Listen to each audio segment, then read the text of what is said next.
Hey everybody, welcome. I'm Szczepanek. Welcome to Pianist Academy. It's good to see many of you here. Hello, Calais, Alexis, Casey, Rob, Antonio, C Drive, OCD King, XZY, and hello to Johan, who had a question that they dropped in the chat before we even started today.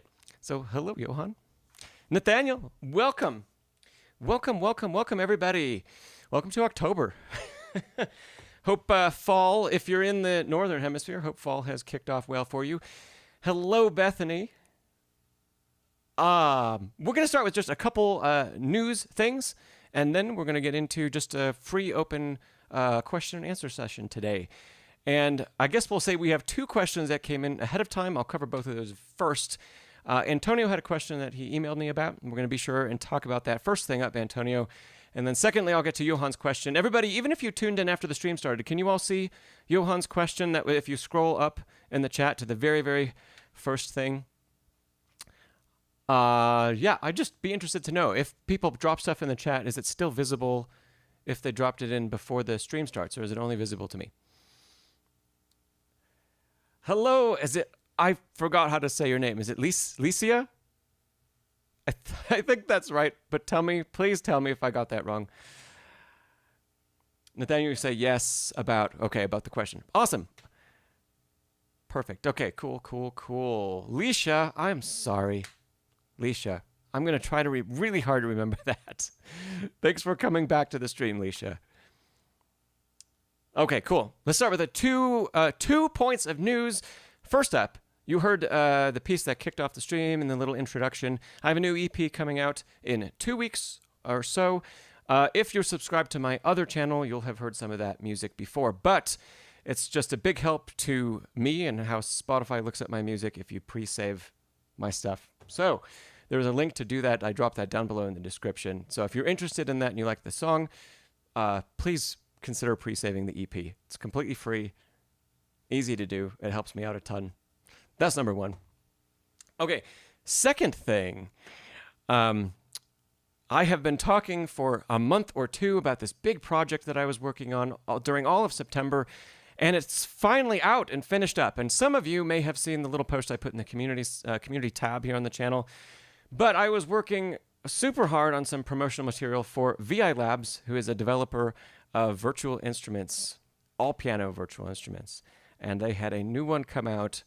It's like October 1st or 2nd. They launched a new product. I'm super excited about it. I'm even talking with them about doing the entire next stream here on the channel dedicated to talking about that, and in a variety of ways, talking about how to use the instrument and what it's good for. And we can also talk about how, especially if you practice on a keyboard, why virtual instruments can be such a game changer for you. Antonio, the modern D. That's the one, Antonio. Yeah. So, anyway, if you go to the VI Labs, I did not leave a link to this in the description, but if you go to the VI Labs YouTube channel, I think it's just VI Labs, might be VI Labs Audio, you can see a couple videos with yours truly in them, and you can take a listen to what the piano sounds like, this virtual instrument. Anyway, I'm super excited about that because I actually get to share that with you. I couldn't until it was actually released, and now we can talk about it. Okay, those are our little bits of news. So, I see we had a couple other questions come in. Let's see. So, Alicia, your question about Arabesque, great. Alexis, about the fantasy Impromptu. Okay, we can try to talk about that. It's a C Drive. I am not playing a Model D, nor am I playing a virtual piano today. Okay, let's dive in. So I'm going to kind of go through the questions as I got them. So Antonio's question is going to be up first. Then we'll talk about Johan's question, and then go through the rest of the chat. So Antonio had emailed. I'm paraphrasing you, Antonio, here, but you basically said something like you were listening to like Bill Evans, for example, and you said, it's when you listen, you kind of get taken on a journey, and and you lose track of, let's say that the music is made up of notes, but that we're actually on a journey, and the pianist is telling a story. And you asked for some tips about how can we, especially in more beginner phases of learning, how can we learn to get to some point like that? How can we learn to tell a story more quickly? How can we learn to make music more quickly rather than focusing on just playing and playing the right notes at the right time? Hello, Alan. So, Antonio, that's a great question, and it's a difficult one to answer.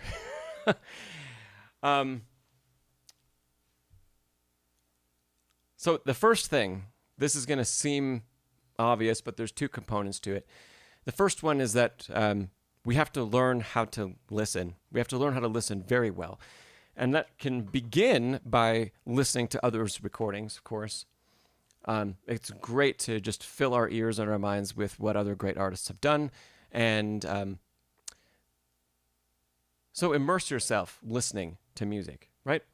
And after you immerse yourself listening to music, can we start to analyze what it is that makes us feel that way? Are there ways the chords are voiced? Is it a harmony thing that makes us feel that way? Is it the way the pianist is actually voicing the chords instead of choosing the arrangement of notes as the writer? Have they done something that really piques our interest as a listener? Can we suss out those details that make us feel that way? Is there a specific way they shaped the melody that you find really interesting? Is there what are the colors of their dynamics?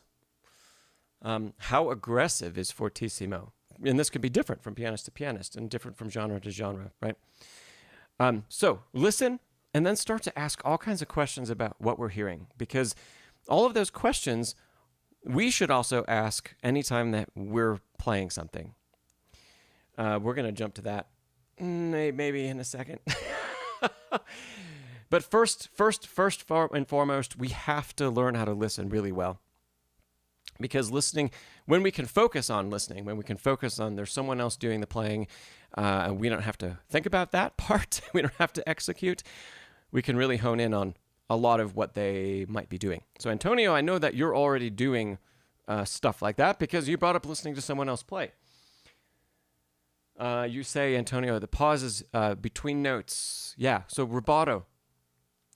Like when one says something and makes a pause and the words take on a new meaning. Exactly. It's exactly how we speak. Yes. So not only, that brings up a great point, Antonio, not only can we listen to music and listen to how musicians interpret, but we could also just, everybody, we all watch movies. Antonio, I think you're a big cinema lover. Take a listen to how people, and especially actors, use language to say so many different things. And not just that, but also, like Antonio said, use the pauses within sentences. Pause can create more meaning, more depth. It could create a different meaning. Music is another language. It's just like English. It's just a little different.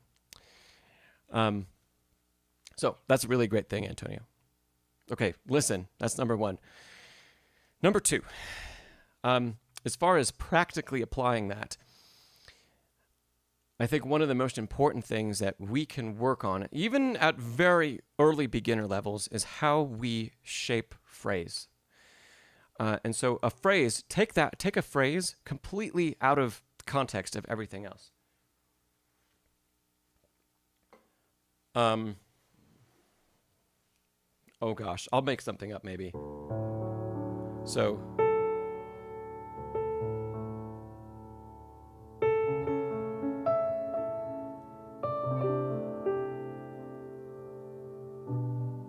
let's just take that. So this is very simple. Just A, up a fifth. It's really just fifths, moving up, stepping, and then moving back down by a fifth. It's quite simple. How can you say something with that? This could be any phrase in a piece that you're working on. I'm just made something up to talk about. But so first of all, isolate that.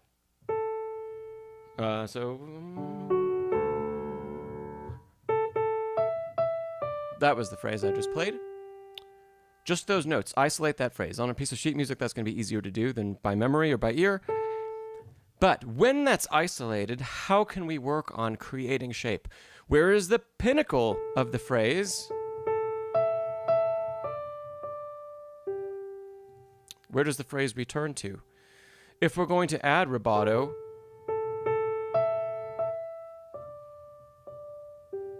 where do we add it to show different meaning? So all of the questions that you ask about those recordings that you listen to, we want to start asking those about what we just played. So, and especially, this can apply even to more advanced levels, even to more advanced pianists and more advanced study. I was actually asked, even in my master's degree, to, in a lesson, omit everything and just play the melody. My teacher wanted to just hear me play the melody and just hear exactly how I was going to phrase it. And then we worked on that for some time, maybe 30 minutes. And I had no problem executing the notes. That wasn't the point. The point was get rid of all of the other distractions that, get in the way of what we're hearing, that get in the way of what we're listening to, and just focus on really what is the most important aspect of what we're trying to say. Most of the time, that's going to be in the melody. So if we isolate that melody, all of those questions, where do we take rubato? How can we take rubato? How much time do we take? Experiment with all of those things, right? Experiment with dynamic. Experiment with accent, with articulation. Experiment with a very legato touch without pedals. Experiment with legato touch with pedal. Experiment with more of a detached touch with pedal and without pedal. And what are those differences? There might be some things that would be not appropriate in certain circumstances. If it's supposed to be a legato line or a smooth line, well, we don't really want to experiment with what it's like to play it staccato. But we can still experiment with different ways to make that legato, right? Okay, so if number one was listen, number two I'd say is experiment. Experiment in a simple enough way that we can focus completely on what it is that we're trying to say. So if it's one note at a time, fine. If it's one phrase at a time or one line, fine. If you can add in whatever you're working on, if let's say we're more advanced than a beginner and you want to really work on phrase, but we don't want to just omit everything because we want to hear the phrase as a part of harmony and as a part of everything else that's happening. Can you just play the root? If I gave you what I just played, can we just play the root of whatever it is?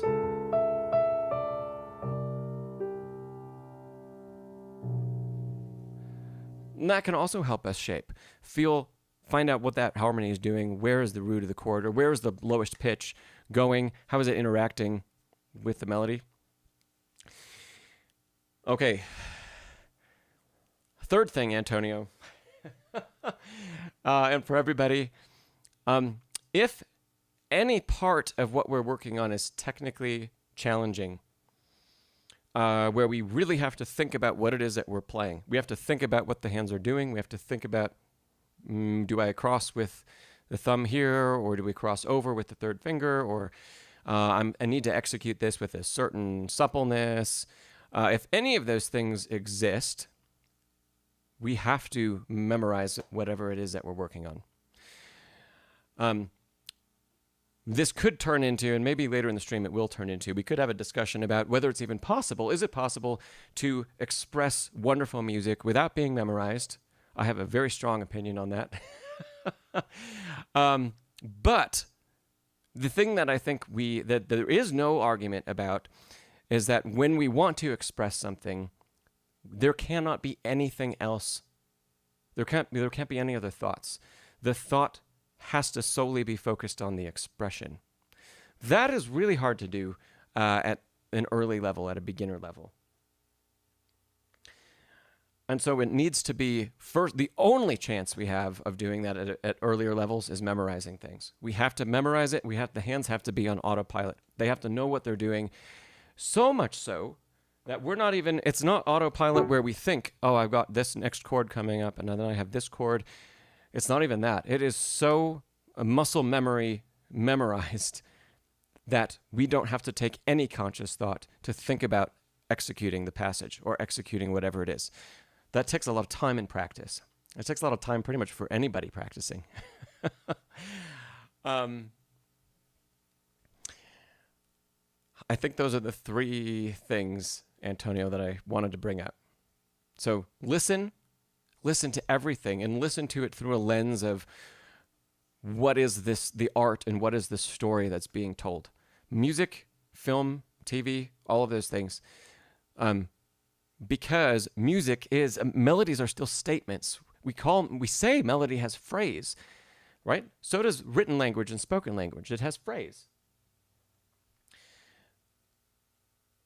So we need to first have a deeper understanding of just what good phrasing sounds like. And then when we can see that and we can hear that, then take that, let's say that study of phrase, and apply it to very small sections, in a very isolated way, like melody only, and do all that experimentation we talked about. And then thirdly, if we're trying to string this all together in a much bigger way, like playing an entire piece, really work on memorizing it so that the focus of everything that we're doing can be on the emotion behind it and what we're saying with each phrase and what we're feeling with each phrase, rather than where our hands need to go and what needs to happen. And yeah, Antonio. So Antonio says this aspect of music is important to him because he's a storyteller by trade. Yeah. Yes, I understand that. And I think really it's not just something that for you to focus on, Antonio. It's really something that I try to teach to every student of mine, even, the first day working with a student or their first year playing the piano, saying something is why we play. And so that's so important that, if that means that, okay, once in a while, or let's say, I've done this also with students, we have taken a step back in level of repertoire. So instead of playing something that's at the pinnacle of their achievement, whatever level that is, let's say it's, RCM level 8 or 9, instead of playing something there and working and drilling it because the technical challenges are so great for that student, we might have a piece that we work on like that, but simultaneously we'll have something that's maybe 3 or 4 levels easier. Something that is so much easier to play that we can get through the notes and the rhythms and the execution. We can get through all of that very quickly, and then we can really focus on what it is that we're trying to say musically. And all of that work will apply to all of the rest of the music that that student works on in the future. So it's not in isolation. It's not just for that piece of music. But that easier piece, easier in quotes, easier technical piece, gives us the freedom to tackle those musical things that, like I just mentioned, you might have to otherwise be memorized to even free up the brain capacity to think about. So I hope that makes sense to everybody. Antonio, you say you have to work hard in that direction for a long time. Yeah. Well, Antonio, I don't see what you do in practice, but isolate a phrase. I would really start with that because I know that you do a lot of listening and you're very tuned in with that. And obviously, because you even asked the question, you hear the difference between a musician that's really saying something deep with their playing and with their music versus someone who's maybe not. So you can already perceive that. Now we need to shift, and when we're sitting at the bench and in front of the keyboard, we need to have enough free thoughts. We have to have enough free brain capacity that when we sit down and play, we're not totally engrossed in the physical activity. We have to be able to take a step back from that and listen again, and then be able to ask questions. That was a great way to kick things off, Antonio. Thanks for that question. Of course, feel free. I'm going to jump through other questions, but Antonio, feel free to follow up if you have something else you'd like to discuss. Okay. Going back to the top, Johan, I hope, Johan, that you're still here. Johan's question. This came in right before we started the stream. So, by the way, welcome Julio and welcome Jeff. Great to see you. Johan asked about advantages and disadvantages of different schools of piano technique. And it looks like you Googled this and you found the French school, the Russian school, the English school, and the German. This is a really deep question. So that's really wonderful. Okay. How many of you here, especially those of you that have... Good morning, Jane. How many of you have heard of different schools of piano technique? Especially if you have, if you're, maybe playing at a little bit of a higher level, like at least RCM 5-6, around there, great, I don't, something like that. You may have heard about it if you're really interested in piano and you're earlier in your study, and you've done some of your own research. Bachward's Fellow. Hello, Bachward's Fellow. So yeah, be curious to know. C Drive, you said you've heard of them, but you don't know about many of the differences. Nancy said lots of YouTube channels. Yeah. Bethany, okay, Bethany's heard of them. Great. And Antonio says, then there are the schools within the schools. That is also true. Like, there is a difference in the Russian school between the St. Petersburg and Moscow styles. Oh, gosh. Russian school, C Drive said Russian school is probably the most familiar to the most people. Bachward's Fellows says only heard of the Russian school. Yeah. The first general thing I have to say about all of the different schools of piano technique and interpretation, they do go hand in hand, is that most of the artists you're going to hear today do not follow just one of them. And they don't just follow just two of them either. If you go and listen to any of the great performers, they are going to employ aspects from all of the famous schools. And we could almost say that one of the distinctions of the modern concert artist is which school they lean into more, but they're still using things from all of them. So, Nathaniel said, do they have different destinations or just different itineraries? Let's do some summary of these different schools. I tend to think of German and Russian as the two kind of opposites on the end of the spectrum. When I have been taught German piano technique, it revolves a lot around very little wrist movement and a lot of, not in a bad way, but a lot of pressing into the keys. Not pressing and holding, because we talk about on this channel how bad, that's not a good technical thing to do. We don't want to press and hold and continue to press after we've played something. But it's generally a school that, at least in my personal experience, the focus is on a really warm tone and a much slower attack into the keys. So that means a lot of focus on dropping with arm weight and with wrist and holding the keys and sticking in the keys. So a lot of the very famous interpreters of Beethoven especially are going to play with this technique. Usually people that we gravitate toward as Beethoven masters play with a very German style. So things feel weighty. And they never feel... they can feel aggressive, but they never feel too harsh. It's never harsh and it's never overplayed. You know, a German fortissimo is going to sound, let's say, relatively soft compared to a Russian fortissimo. Antonio, there is not a Chinese school of playing, not yet anyway, because a lot of the study in China right now is extremely European influenced. So there might be something that happens, but it hasn't happened yet. Nancy, yes, there is a French school. Yeah.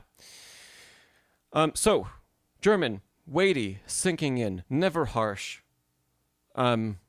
It's also as far as interpretation, it's usually very structured.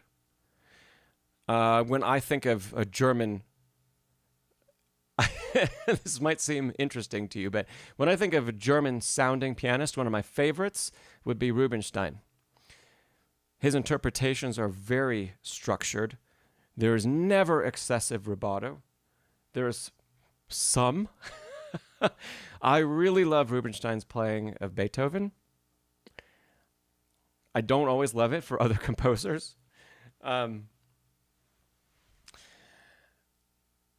his tone and the style with which he played was very close to the keys, right? Let's contrast that with the Russian school. And please, if you have experience, that's part of the reason I asked, if you have experience with these different schools of technique and interpretation, drop some of your thoughts in the chat as well. Because I'm basically talking from my personal experience with them, and there are probably things that I have not personally experienced. So please feel free, if there are things that you can add to the conversation, drop them in the chat.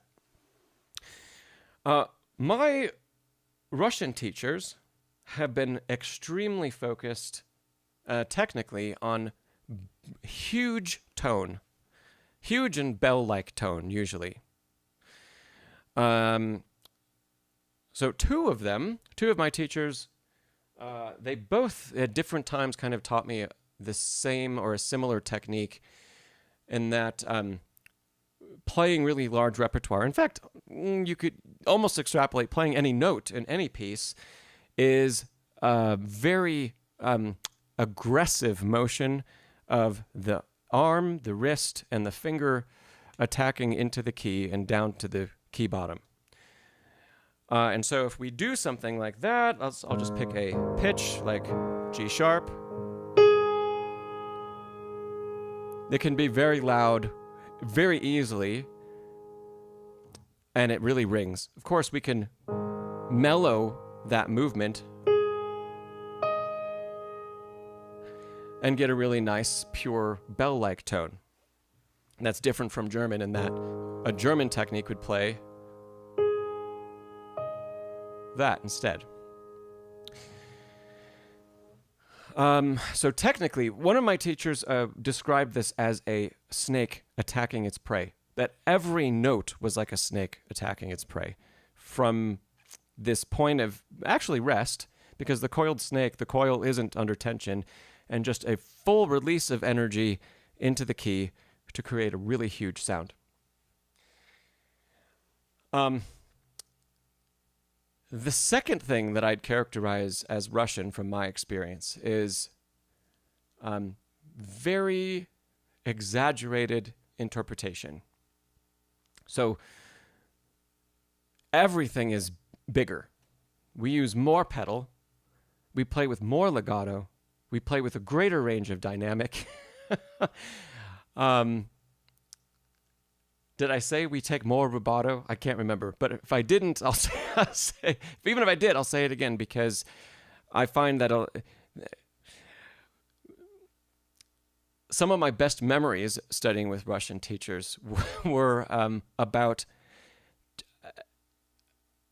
really our music being like theater and the expressions being so huge from pitch to pitch and from phrase to phrase.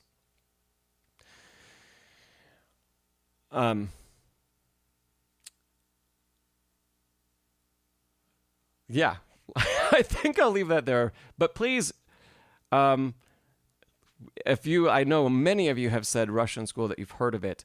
What is your vision of the Russian school of technique and interpretation? from what I've been told, I don't think I've had a teacher that was out of the St. Petersburg Conservatory. And what I've been told is that out of that school, it's a bit of a different approach, that it isn't about such an aggressive attack at the instrument. It's much more delicate, yet still focusing on bigness of tone.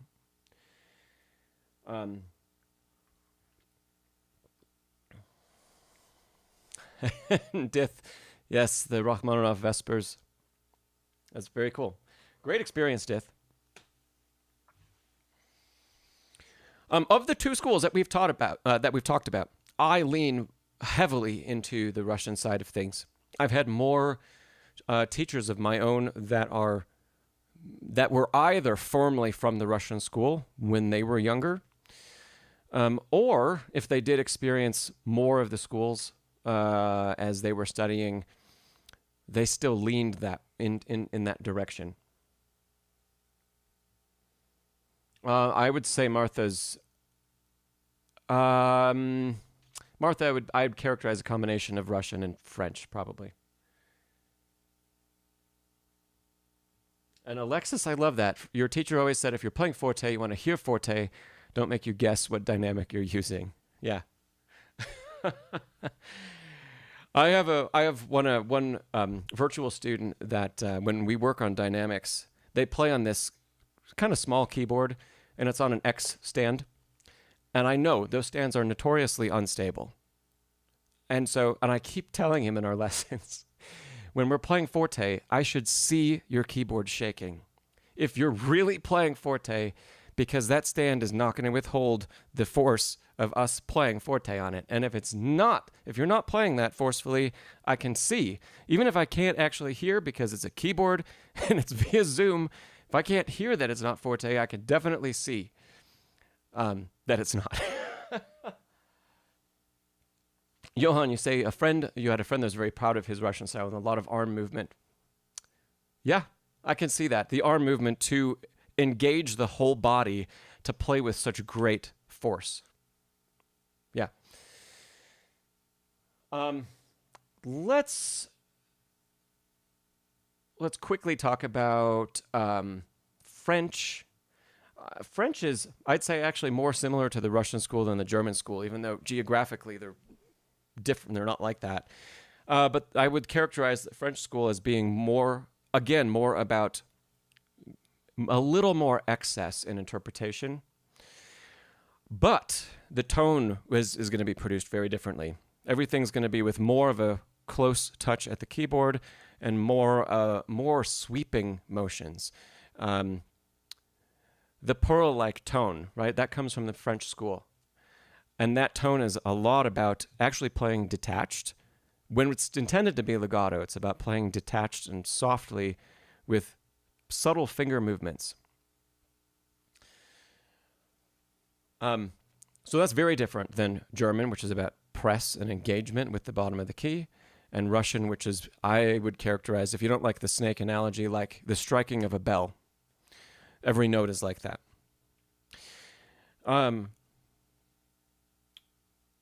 English,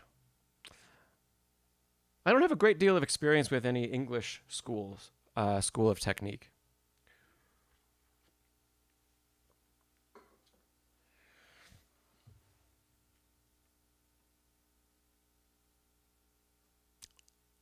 Johan, do you have any experience with something like that? Because I'd be interested to know if you have a way of summarizing what that is. Let me just briefly summarize some of this, because you asked about advantages and disadvantages, and that kind of brings us full circle, because the first thing I mentioned was that pianists today, almost all the pianists today, are going to use a combination of all of those techniques, and especially when they're playing repertoire from different eras and from different geographic regions. So even a pianist like Yevgeny Kissin, very Russian style playing, when he plays Beethoven, he's not going to leave his Russian roots, but he is going to play with a more German approach, because his teachers were worldly enough to have been trained in these multiple schools. So he is also. It's interesting that I have a student that's working on a big Beethoven sonata right now, and we constantly are talking about the very thin amount of rubato that you're allowed when you play Beethoven, and how expression is all needs to kind of be neatly bundled in this very nice little package. And within this little bit of space, we can do a lot of things, but it has to be this very controlled small space. We cannot play Beethoven like Chopin, right? So even pianists that lean heavily toward one school, they're still going to employ techniques and employ perspectives from others to help bring those composers and that music to life a little bit more according to the composer's intention. So, Johan, interesting. So, you say your teacher used English style, mainly finger movement, not so much arm involvement. That is very interesting. I have never had a teacher like that.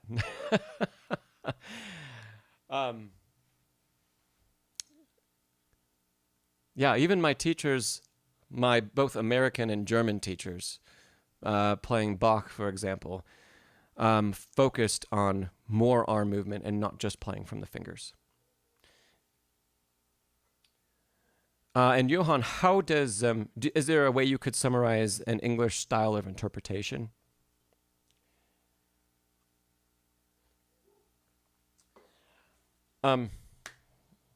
Yeah. So advantages and disadvantages. I think that as pianists, we will gravitate toward one school or another in our own playing. That part of that might come from the teachers that we have, and we might not always have a choice about who we study with, or even know at the time that we study with them the direction that they were going to push us in. So a lot of times, yeah, that teacher, if they lean heavily in one direction, that's probably going to influence our playing. But most teachers today know enough about all of the different styles of technique that we never hear. No one is taught with just one of them anymore, really. Everything is kind of in balance. And maybe that also comes to play in the fact that a lot of pianists today, there isn't as much difference in interpretation from pianist to pianist to pianist as there was in the past. I brought up Rubinstein, right? If you put Rubinstein and Horowitz back to back, they're extraordinarily different musicians. And it's rare to hear that striking variety from one pianist to another pianist today.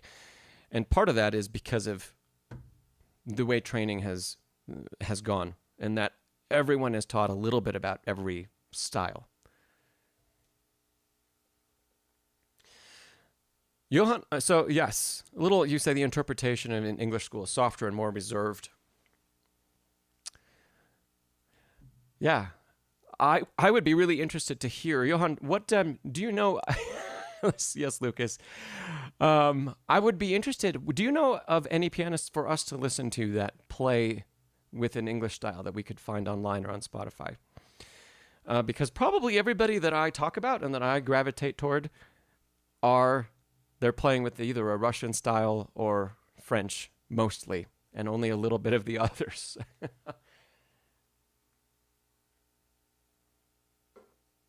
So I'd be interested in that. I think let's specifically talk about the English style because of what you brought up and finger movement alone. Oh, Lucas, Schiff. Yeah, that's probably true. And I really like Schiff playing Bach. And I don't know if I enjoy his playing of any other repertoire.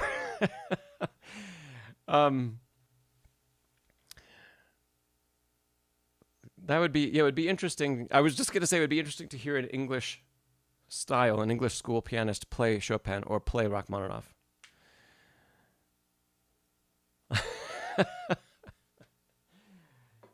Yes. And there's nothing wrong with that. I think I think a lot of people, that's why, there are so many wonderful pianists out there. And I think all of us will tend to gravitate toward someone that we like listening to because of that style.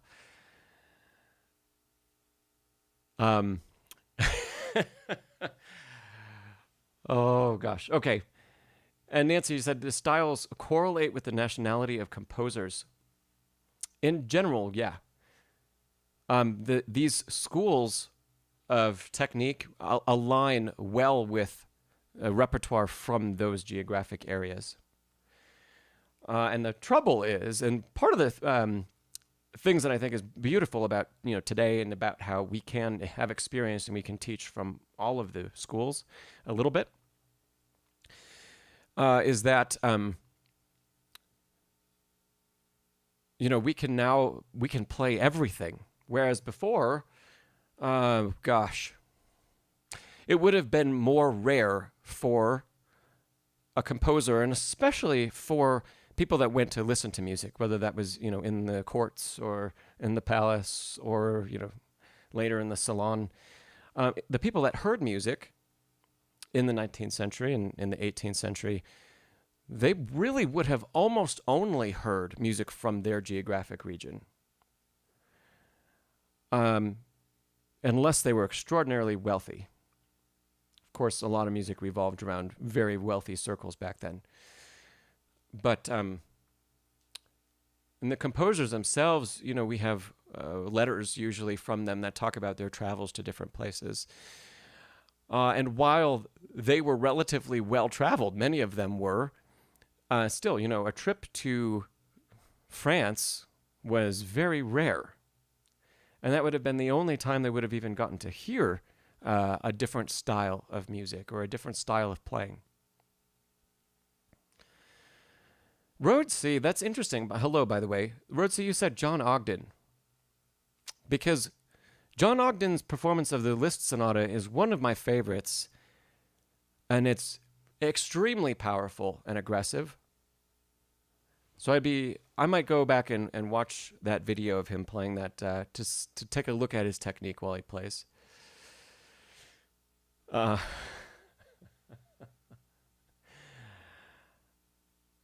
And Johan, you said Hallis. Paul Lewis from Lucas. Nancy, you said, would a finger method be used with harpsichord? Yes. Yes. That is, yeah. Piano technique has changed a lot, even not just from different geographic regions, but also across time, of course, and as instruments developed.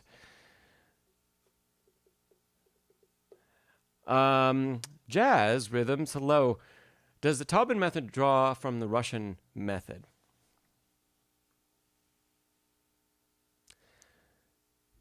I think it might be easier for a Russian-taught student to employ Taubman techniques because they are more used to engaging the arms and the wrist and their playing in that way.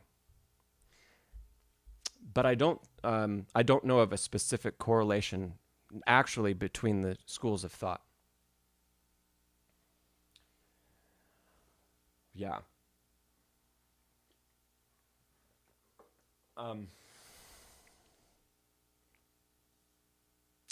Yeah, interesting question. Johan, did I this has been a great discussion.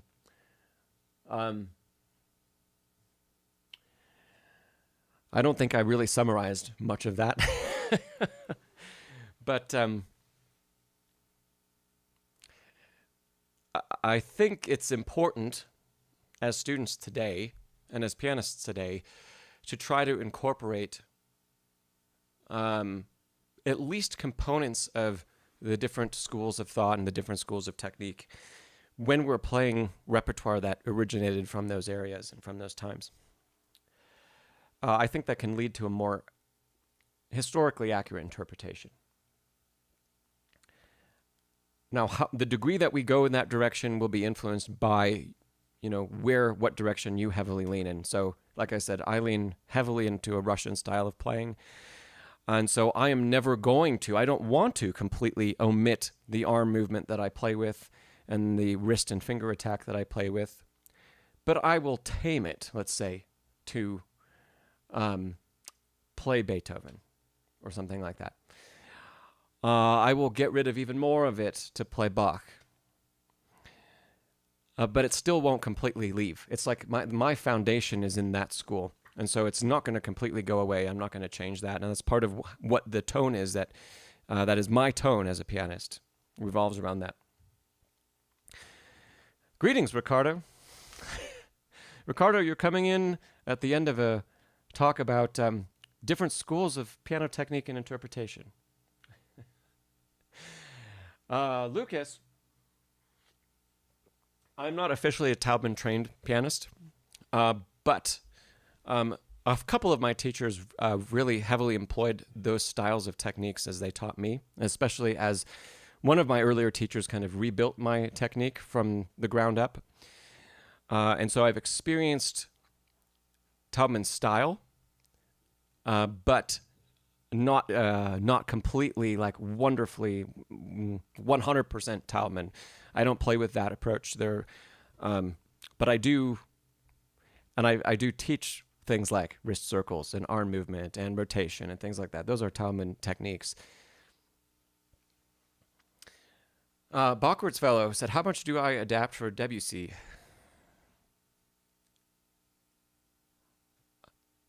Quite a lot, I'd say. Let me try to give you an example.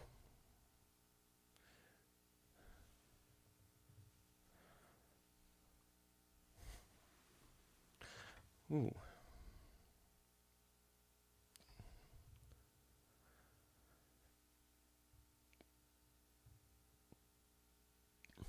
I'm just pulling up some music here.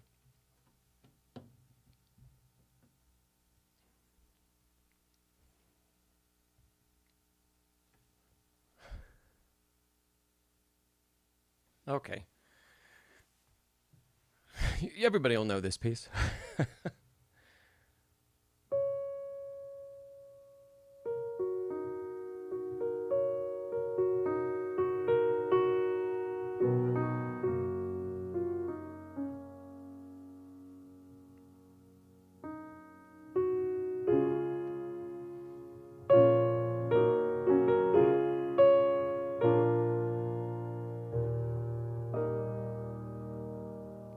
So even in that first phrase, if I were to judge my own playing, I'm doing more playing close to the keys than I would playing Rachmaninoff or with a big Russian style.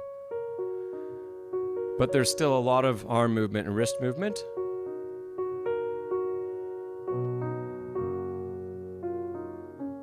And I'm also playing with kind of a pulling motion a lot of the time, pulling on the key surface almost. And that helps to soften the tone. If we keep going, let's see.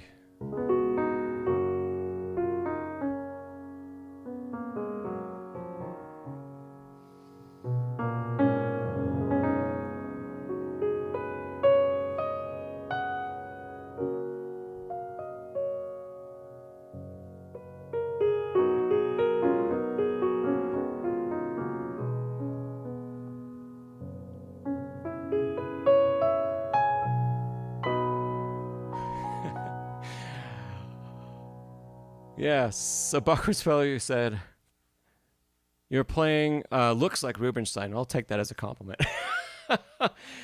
But right at the end, one thing that I wanted to point out after this passage up, that I'm doing more when the dynamic increases and I want to really put a ping on a note.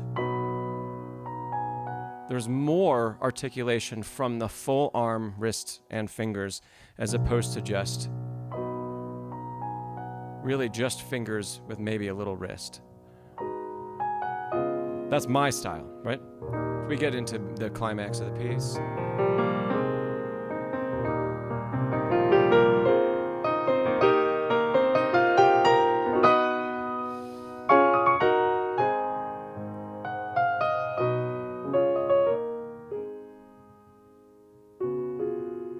I think that's where That's where I lean into the most kind of Russian style of playing. When the dynamic increases, and I want to play things out, and I want to make them brighter and more of a contrast with that soft and delicate playing that we had earlier in the piece.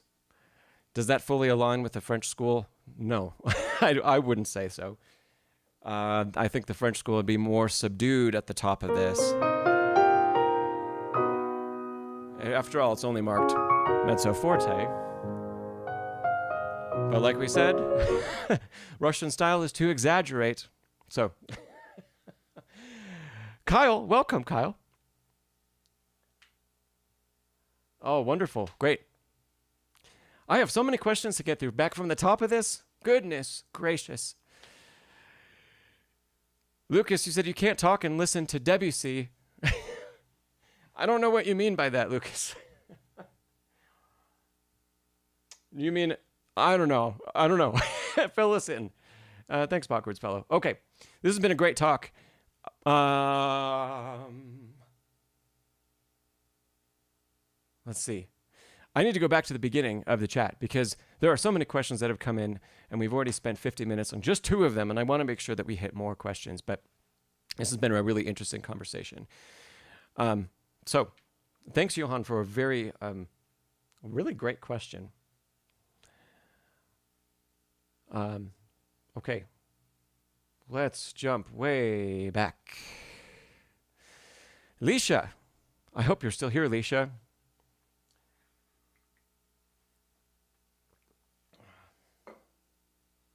Leisha says you're playing the Arabesque, the Burgmüller Arabesque. And do you have a tip for playing the 7th chord in measure 8 and 9? Okay. Most of you know this piece.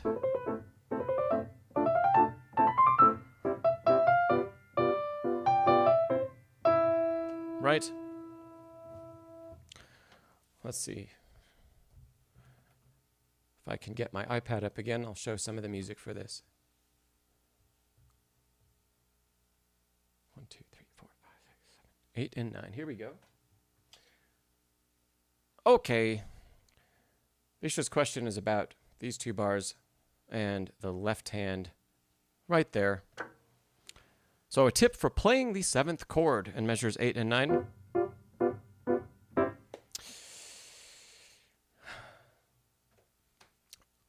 That's probably going to be a similar tip as what I shared in the course, Leisha. So we want a very, very firm bridge so that we can articulate this more spread chord and we can play all of these notes evenly. There we go. So the same technique that we might use to practice the very, very first bar. How we get those 3 notes to sound simultaneously and not something like that is great structure in the bridge. And I'm also playing with just dropping a little bit of weight in. So you can see it in the wrist movement, letting kind of the wrist pull my fingers down and into the keys. All of those fingers are attacking simultaneously then. It's easier to do in this position than this one. Something else you might consider. Most of this piece is relatively high. And if I show you from the top, it sits relatively high in register. It doesn't sit below middle C, right, or in this direction. And so if we are sitting in our usual place that we're told to when we play repertoire, let's say beginners are usually told to like line up with middle C or D sometimes. I've heard some different things. Definitely never ever sit centered higher than that as a general rule. But know that the position that you sit in, I know you can't see my torso in this shot, but you're going to see the angle of my wrist change. And the position that we sit in and that we choose to sit in for every piece can be different. So if we have a piece where the left hand is constantly hovering around middle C, which this is, we can just, instead of sitting left, which causes that big problem. That also makes our fingers more difficult to execute simultaneously. If we move our whole body on the bench to the right, like that, now there's much less of an angle.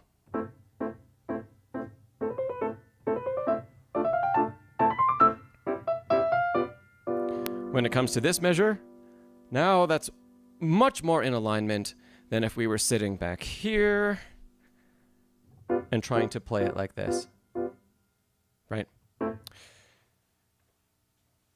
Okay, those are 2 tips, Leisha. Hello, Z-Spark.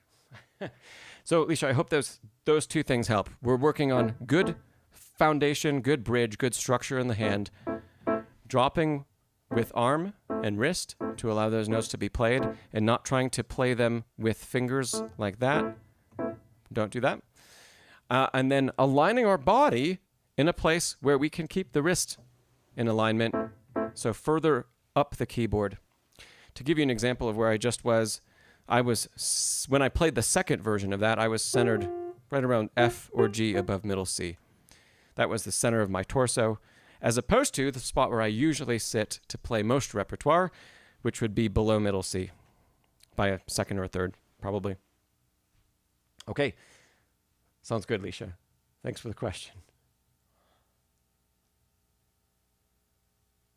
Let's see, Alexis.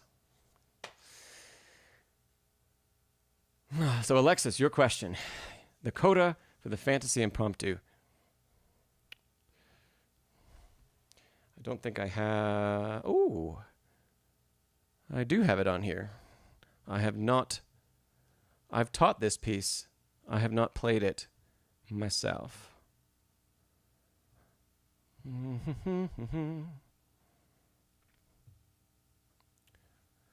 So you say you're at grade 8? Okay, and you will have the entirety of 2 days to practice this, but could we have tips on the coda?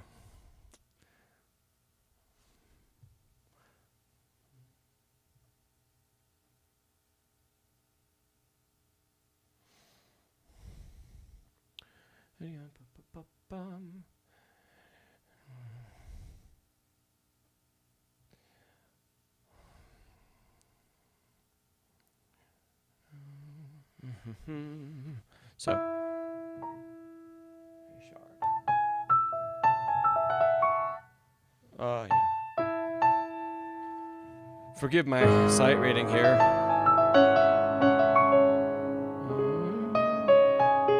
Okay.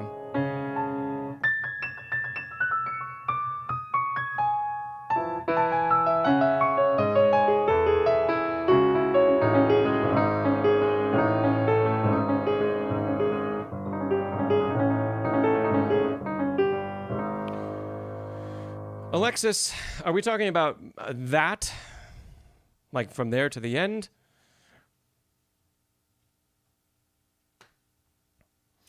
Yes, Z-Spark, note to self. Got it. So Alexis, are we talking about this, these, we'll call them rotational octaves, basically?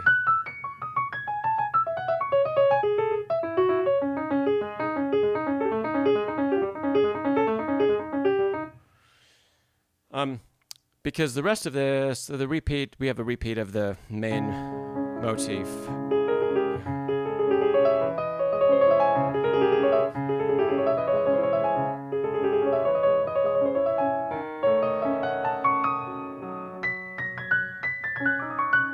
Yeah, I'm not going to continue to sight read that. Okay.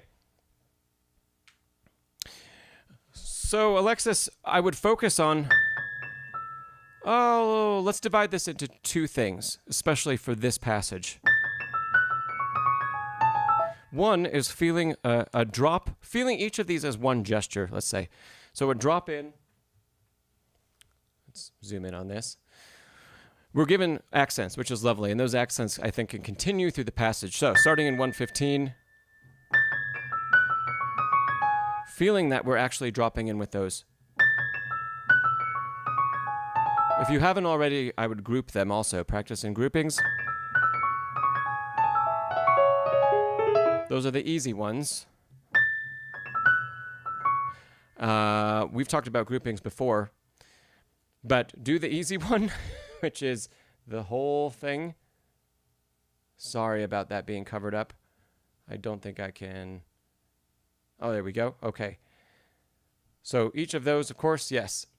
But then also create different groupings out of that. So, bum, and then from the second pitch.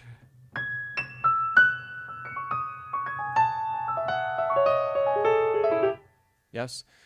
So secondary groups. Third groups, you can create groupings based on starting with any of the 16th notes in the pattern. Okay, so we have two things now. Drop in and feel that accent on the first of each. And feel that as one gesture. Secondly, create rhythmic groupings. This will especially get us from when we use the ones that are offset, like that gets us into the next beat, which is going to be where the more difficult transition happens. Right? Okay, thirdly, don't underestimate how much, especially in practice, you can exaggerate the rotational movement. So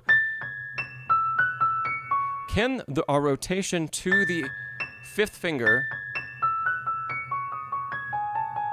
notice how when I'm practicing this or going through practicing this, I'm no longer focused on dropping in. I'm doing a totally different kind of technique. And I'm focusing on rotating toward 5. Yes?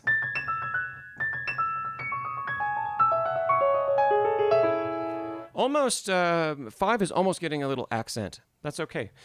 Because as we go through all of these iterations of practice, we're working in a lot of different ways, and we want that all to meld together into one approach, right? Later.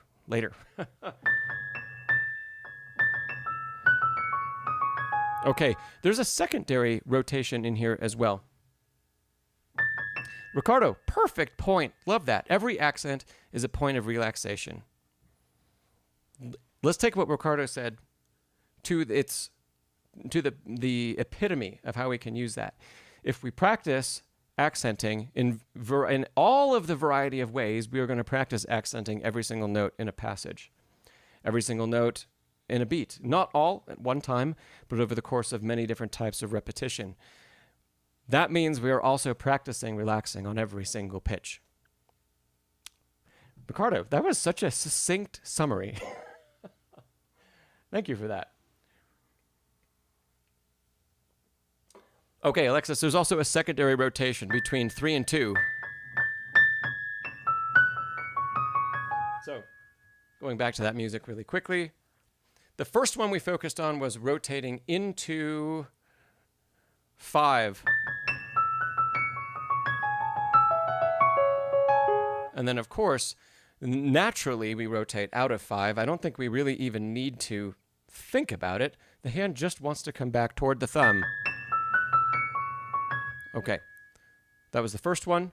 Secondly, we also have micro rotations on the first, and even here as well. So a little micro rotation between 3 and 2. Maybe a little less between 1 and 3, here and here. But 3 and 2, we can feel a rotation. So 3, 2, 3, and 2, we can see how the hand is still moving. Right? 3, 2, we rotate toward 1. When we play 3, it's less of a rotation into 3, more of the hand coming together. Yes? There's a little bit.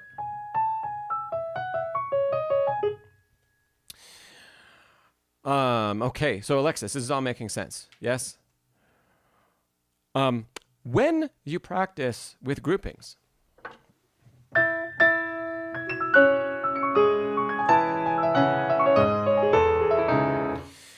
notice how, as I'm going through that, as soon as you know the pitches, and we're not going to make a mistake, speed up the tempo at which you play the group. What is the maximum tempo you can achieve while getting the correct execution that we're looking for. Whatever the technique is that we're trying to practice. If it's a drop, push our tempo to the maximum that we can attain the correct technique, but still play through this more quickly. Okay, as those techniques change, your tempo might need to shift. If we're focused on the drop,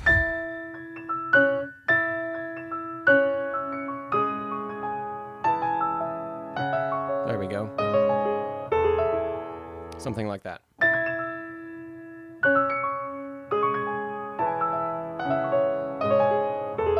The more I practice that, the faster I'll be able to take that tempo.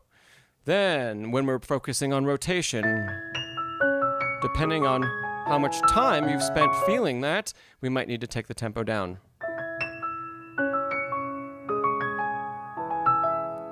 Right? But then as you practice,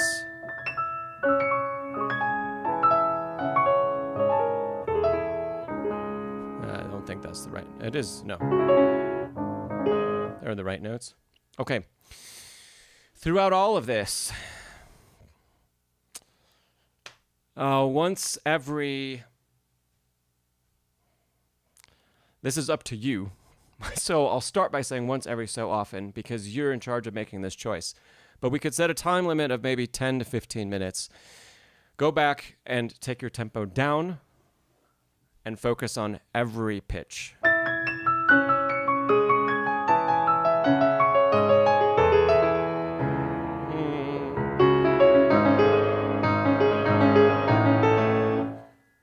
And focus on really having a crisp and clear articulation of every pitch. And I think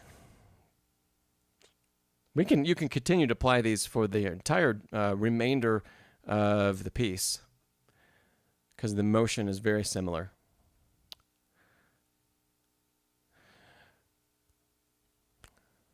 Alexis, if you do that, oh gosh, I don't know what tempo you're currently at for playing this, but do a variety of these practice types that we just talked about. And if you have an hour or two a day over the next 2 days to focus on, if you have an hour or two to focus on this page, boy, it'll probably be really nice. The Dreaming Piano, welcome. Hello. Okay. Alexis, do you have any follow-up questions before we move on? Okay. You're at tempo for the rest of the piece. You say it's just that. Okay, great. What tempo, Alexis, are you taking for the rest of the piece? Do you have a metronome marking? Or approximate? And jumps in the coda. Okay, we can talk about that. Yeah.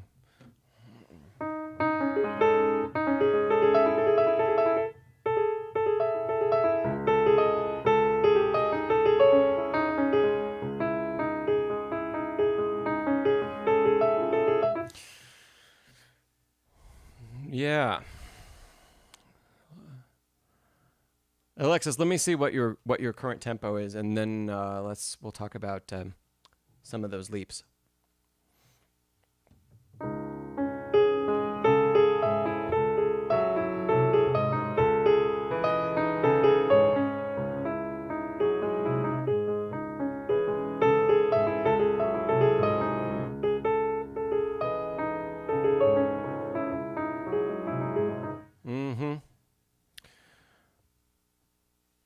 You say a section right after? I must be playing I think I'm playing the right spot.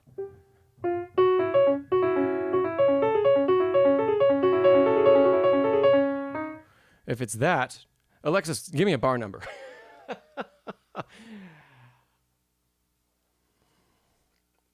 Good morning, Sir Wolseley. Sir Wolseley.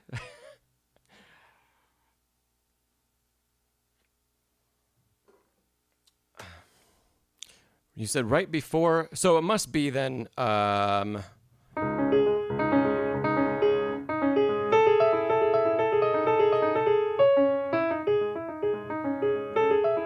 like that jump right there. It's from this C sharp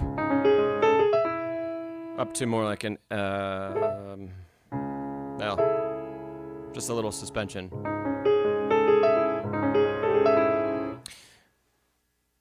That would be bar 121, for example. That's not the first time it happens. The first time is in 119.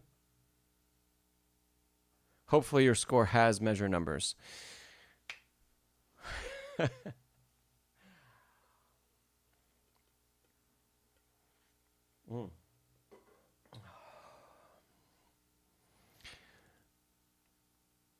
Thanks, everybody, for being here and sticking around. Alexis, you say 123. Okay.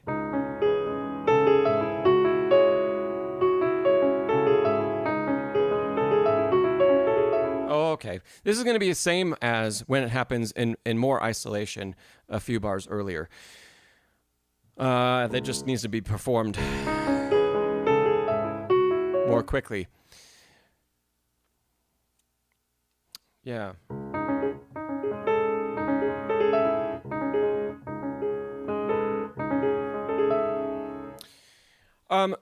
Alexis, work some different groupings. Groupings are our friend in practice. So, first thing that occurs to me is that the speed at which we have to take G up to A, from thumb to 3, here G, the speed that transition has to happen is challenging. So let's create a grouping that forces us to work on that speed. So instead of grouping where everything is under one hand position,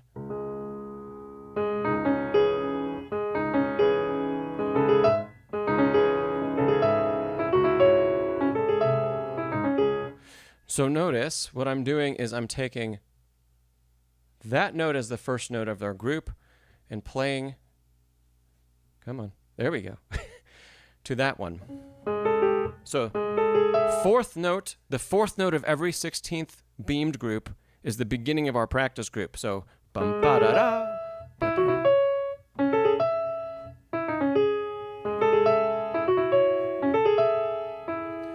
Okay, and especially that first leap.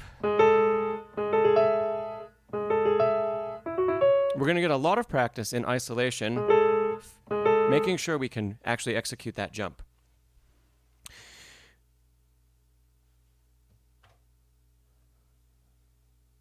And Ricardo, yeah, Ricardo says practice very slowly for a long time. Yeah, Ricardo, Alexis has 2 days. So slow practice is our friend. Don't, yes, in agreement with what Ricardo said, we never want to take a leap like this. I'm going pretty quickly, but if you, accuracy is of the utmost importance. So if we need to go that tempo to work on being more accurate,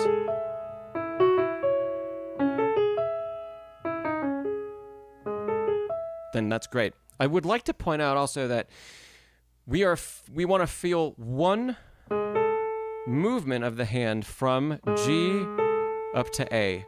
Almost like we're like drawing a diagonal line from the first pitch and we're coming down. It feels like we're coming down this way. And can we keep that one line, one gesture? The opposite is probably happening when we practice this, especially if we only practice like that. Because we're starting on the beginning, right, of every group, and we're starting with a down motion from up high. And that is pushing off the thumb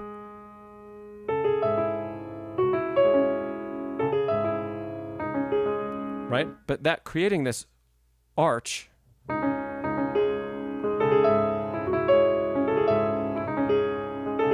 is never going to work at speed. So we try to eliminate that from your practice if you can. And this will do that for us. If we have to move across that big leap and we don't have an opportunity to pause, the motion we make changes instantly because our body knows. It knows what has to happen.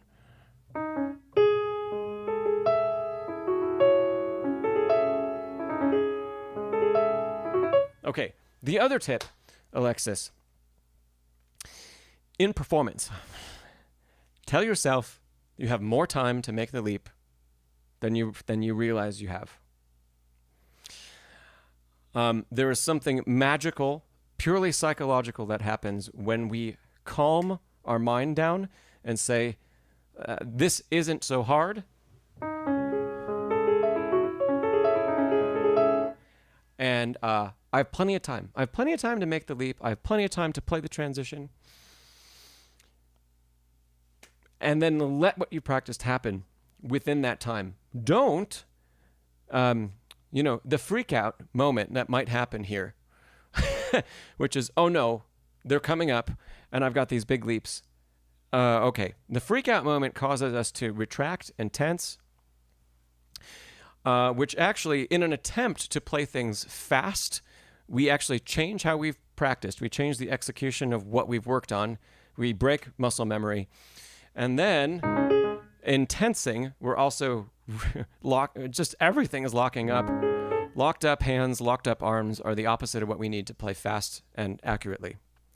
So we have to resist that temptation to have the freak out about it. And one of the best ways I've found of doing that is telling ourselves the opposite. Can we tell ourselves we have plenty of time to make the transition? We have plenty of time to play it, even at tempo. We're not talking about changing the tempo. We're just talking about reframing how we think about the tempo we're playing. Okay. I think that's good, Alexis. I hope those things help. And yeah, best wishes for you in your performance, for sure. The Dreaming Piano says, I'm not patient sometimes. I think we've all been there. But try to have patience. Yes. Sir Wolseley, oh my goodness. I have so many questions to get through from the beginning of today. I'm going to try and get down to the bottom of this list, but I told everybody I would go from top to bottom, and so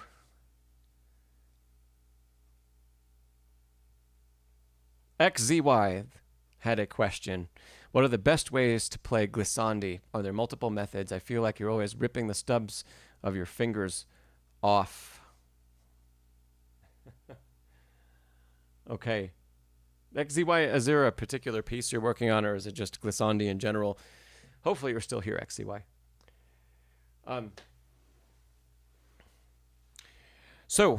White keys, I prefer glissandi to be played on the fingernail. So if I start on C, you get a little click, but everything is on the finger. You can also, instead of just trying to play them with one finger, group 2 or 3 of them together. So I like to play like a white key glissando going up with 3 and 4 working together. So I don't know if you can see that, but 3 and 4 are kind of joined. And I'm playing the keys with both at the same time. I would do the same thing down with the left hand.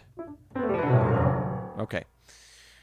Black keys do not, I find, for me, they do not work the same way. If you try to employ the same technique, the tops, the skin right above the fingernail is going to get all ripped up. So, going up black keys, I prefer to use the side of the 5th finger. I like that. It's very easy to do, and it translates well from instrument to instrument. Going down the side of the 2nd finger. Okay, opposite for left hand, of course. Down, up. So XCY, I haven't heard them chime back in, but yes, there are a couple different ways to play glissandis, and there they are.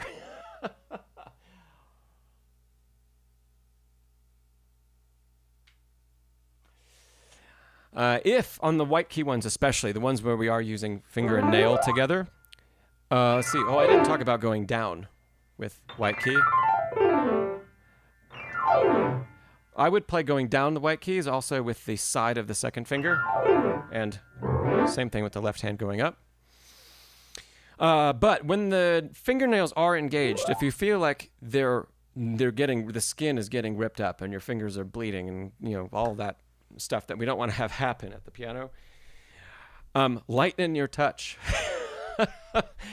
Try to play the glissando from the top of the key instead of trying to play the bottom. If we try to make each note, force each one to the bottom through a glissando,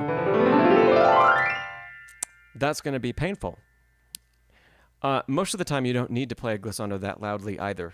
They're just it's a flourish, it's a bit of an expression, and most of those keys did not hit the bottom, right? And that's going to be fine. A lot of times in French music, especially, these are going to need to be very soft.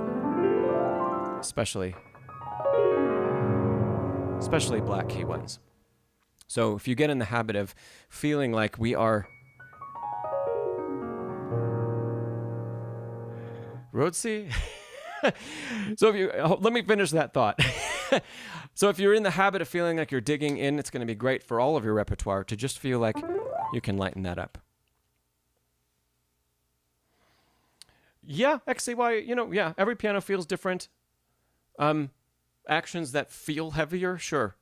It's going to feel, yeah, like we need to put more effort in to get the key to go down. One thing that I'll mention, you know, sometimes we can come in contact with instruments that have very sharp key edges. That can be both the white key edge and the black key edge. Sometimes those are new instruments that aren't as premium, but sometimes, like old golden era Steinways and Mason and Hamlin pianos, American ones, they can sometimes have very sharp edges, especially black keys. And even if the actions are lighter, it can feel like we're getting torn up just because of the shape of the key. Anytime you feel that, just try to lighten up even more. I think that's the only key, really, to playing the glissando and not getting hurt, especially if you're practicing something and you have to do it over and over and over and over again to get it right. Just lighten up. It doesn't have to be more than, especially in practice, doesn't have to be more than piano. You could do a piano glissando all day, every day, and you will not tear up anything, right? And then once a day when you're practicing, if it needs to be something much more forceful, once dig in. It's like a glissando is not a difficult technique to execute, right? It's not like it's not a scale where we have to really, really spend a lot of time working on how we're going to articulate that. Harmony Unleashed, welcome. I will try to get to your question, but I'm going through from the top of the chat.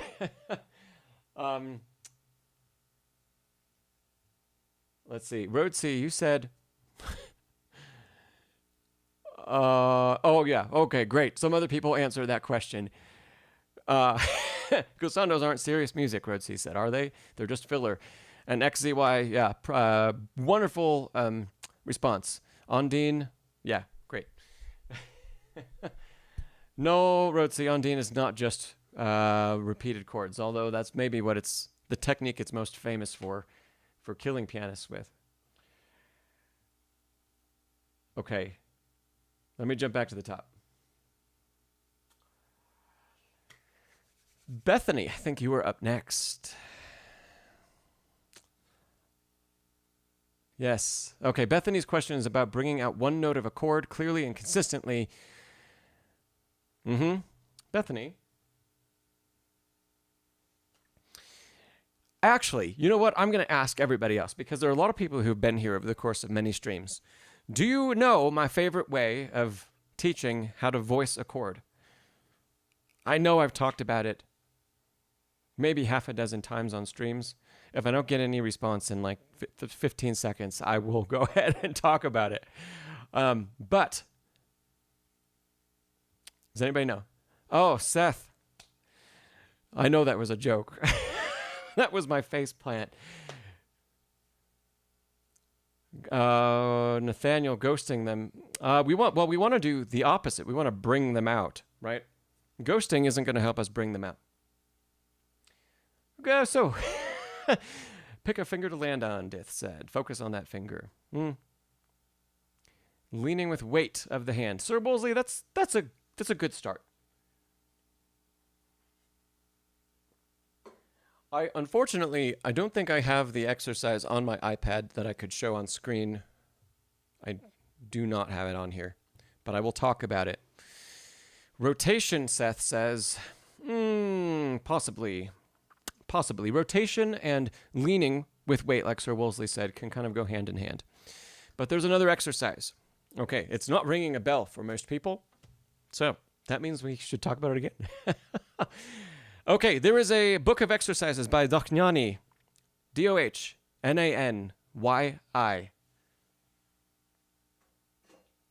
Let me put that in the chat.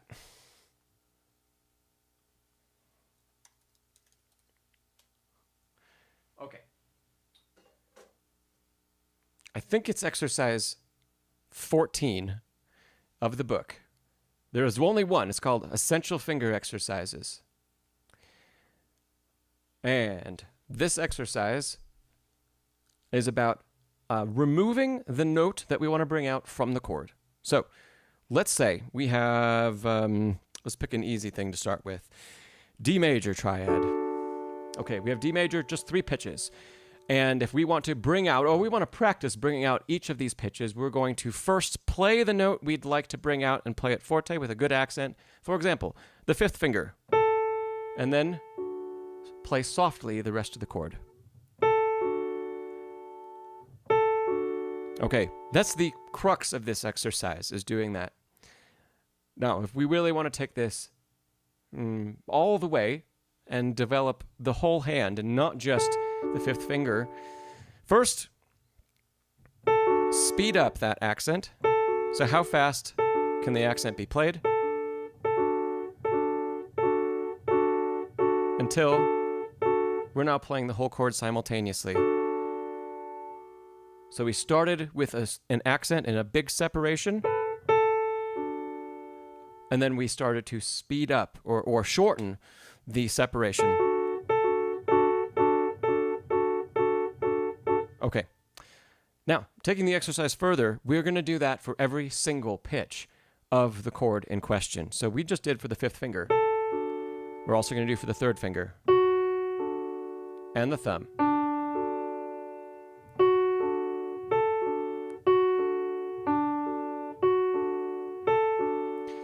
Okay, this is how we start, right? Triads are going to be relatively easy because the hand is compact. The bigger the chord gets, the harder it is to focus on that and bring out the pitch that we'd like. Starting with something like a dominant 7 chord. So this is still D, but it's now D dominant 7. If we do the same thing and we say we want to bring out 5, we can go through. But now there are 4 iterations to go through. 5 plus the chord, 3 plus the chord, 2 plus the chord, 1. Right? Of course, you could make this even a bigger chord. It's a little more contemporary sounding.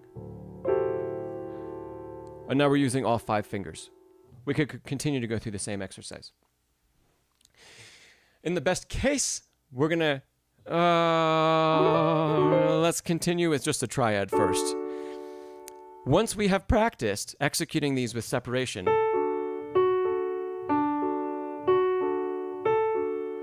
now we want to try to go through the same order of pitches. So I'm going to start by bringing out A, F sharp, D, F sharp, A. But I'm going to play the whole chord simultaneously.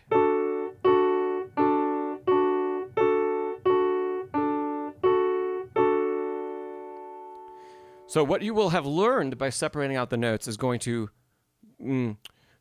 meander its way into being able to execute this. Into. Right, now to double back on what Sir Wolseley said and what Seth said.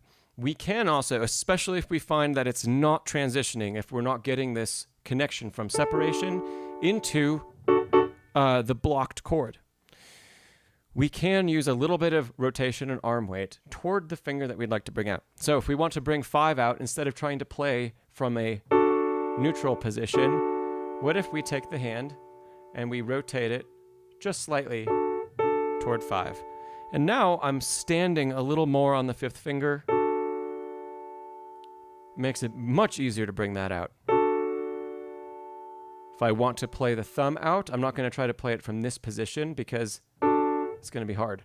But I'm going to let the hand come back. And now I can feel like I'm landing and giving most of the weight to thumb versus 5, thumb, 5. Right? Okay, in the Dakiani book, there are 2 exercises. Like I said, they're 14. They're split into A and B. Ironically, the one that you need to practice first is B. It's the simplified version. And once you get the simplified version, you move to A. And A is the one where we practice playing blocked chords. I believe in the Dakiani book, they're all diminished 7 chords using all 5 fingers, which is incredibly challenging to do at the beginning. Whew, that's hard. Okay, but we can start with just a simple triad. We're going to feel the most, even if you simplify that even more, take 2 pitches, like a third. Lean into 1.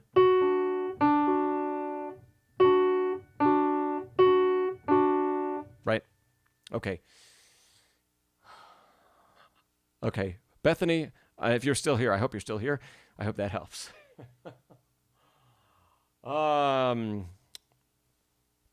Okay, great, Bethany. Oh, good.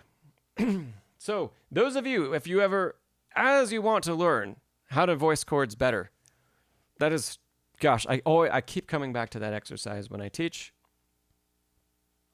Because when we understand the principle of it, we can apply it to any chord in any piece of music anywhere. Yeah? Okay.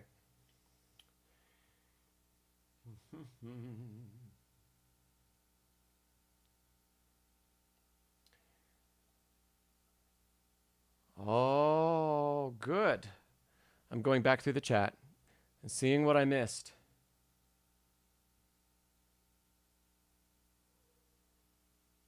Julio had a question about Chopin's Prelude number 6. We've heard Julio play this before, I think. Yeah. So Julio asked, when the pedal is not in use, do the left-hand arpeggios need to be fully legato? And what about left-hand? What do the left-hand arpeggios sound like without pedal? Let me pull that score up.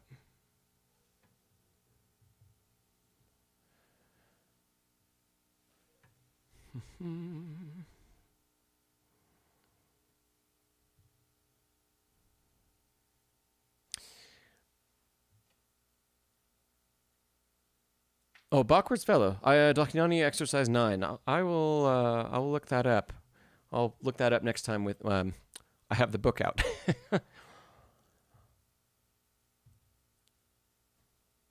Okay. So Julio is asking about pedaling in this prelude.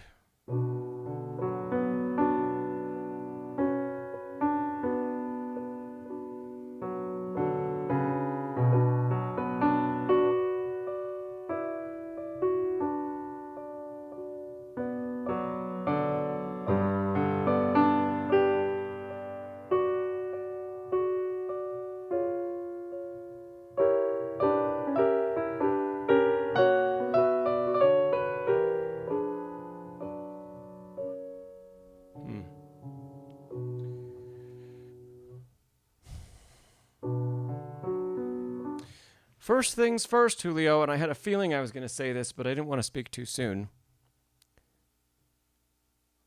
I don't think there are any left-hand arpeggios that we are not going to be pedaling. OCD King, thanks so much.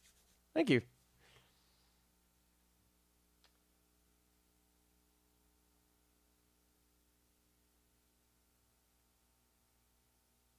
I'm just going back to... Yes. So if we do look at this score, gosh, I think I still have the notes from the last time we talked about this on here. Let's look at some of the second page. So starting in measure 9, right, there are no pedal marks. That does not mean we don't use the pedal, though, because it's not that. Even if we play with the utmost finger legato, we still want a pedal. Pedal marks are given starting in 13.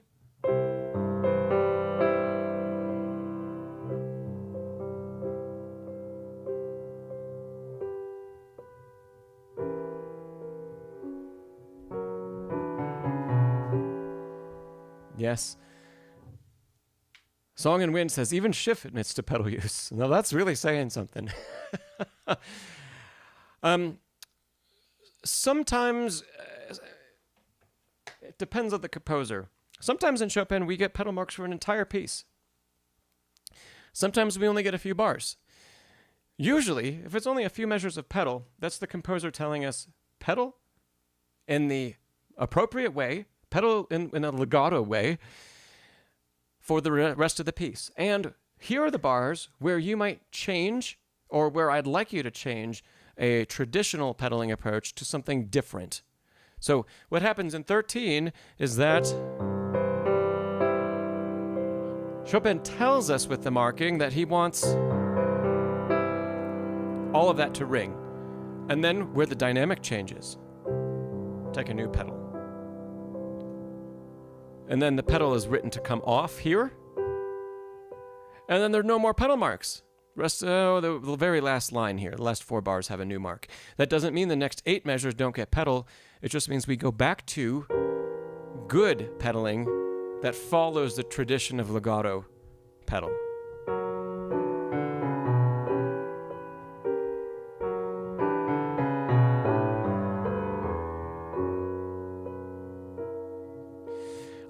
If I could show you what I was doing, let me just play the left hand to show that off a little bit. I am not keeping the pedal down and just depressing it the whole time. Right? Because that's blur. That's not Chopin.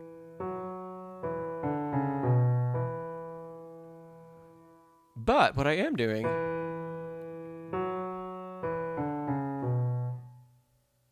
Can you hear some of that? We could say that I'm quarter pedaling this. You hear there's just a little bit of ring. Hopefully that comes across on the stream. And then sometimes I'll clear that a little more, and then I'll sustain. Go back to maybe quarter pedal, combined with some flutter pedaling. Whoops, wrong notes. But where I'm doing a partial pedal depression, not full sustain, not full release of the dampers, just a little bit, and then clearing that. And sometimes, even on lines like this, I might clear every single 16th note. Here, here, here, here, here, here, here, here, here. Right? About the arpeggios, though. We are going to pedal and sustain those. Even the ones from the beginning. And we will probably release pedal.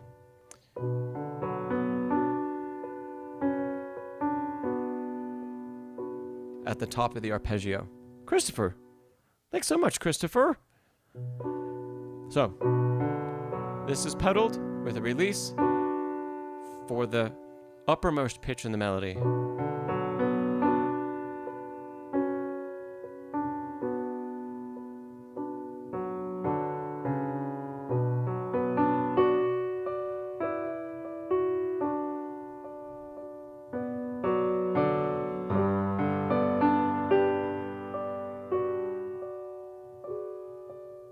Yeah.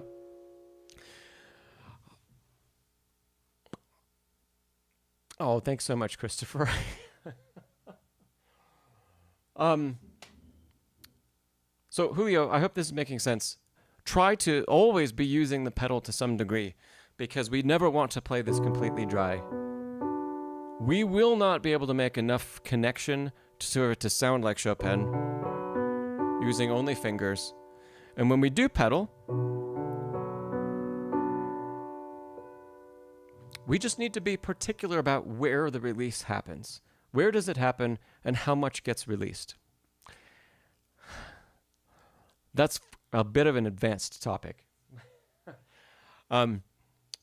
But I would start by just listening for that. And there was no problem. In fact, that's one of the innovations of Chopin himself, was that we do put the pedal down for arpeggiation. And we do blur it, because Chopin wants, even in this piece, even though this is melody,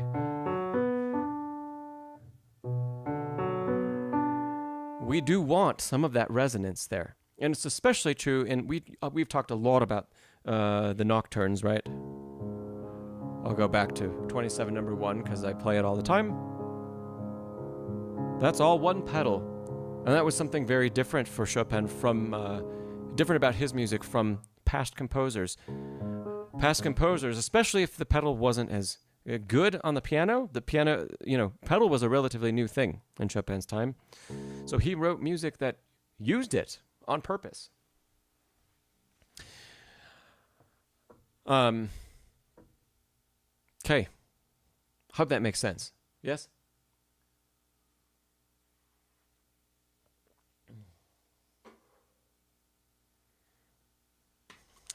Song and Wind, that is interesting. You say the pianist at Juilliard used too much pedal because the practice rooms were really dead. Yeah. It's definitely something you have to be aware of when you go to play in a concert hall. You can use much less pedal. The drier the room, the more pedal we sometimes need to use. And the more reverberant the room, right? The less. So, Julio, you say, a teacher said that you should practice playing the arpeggios fully legato first without using the pedal ever.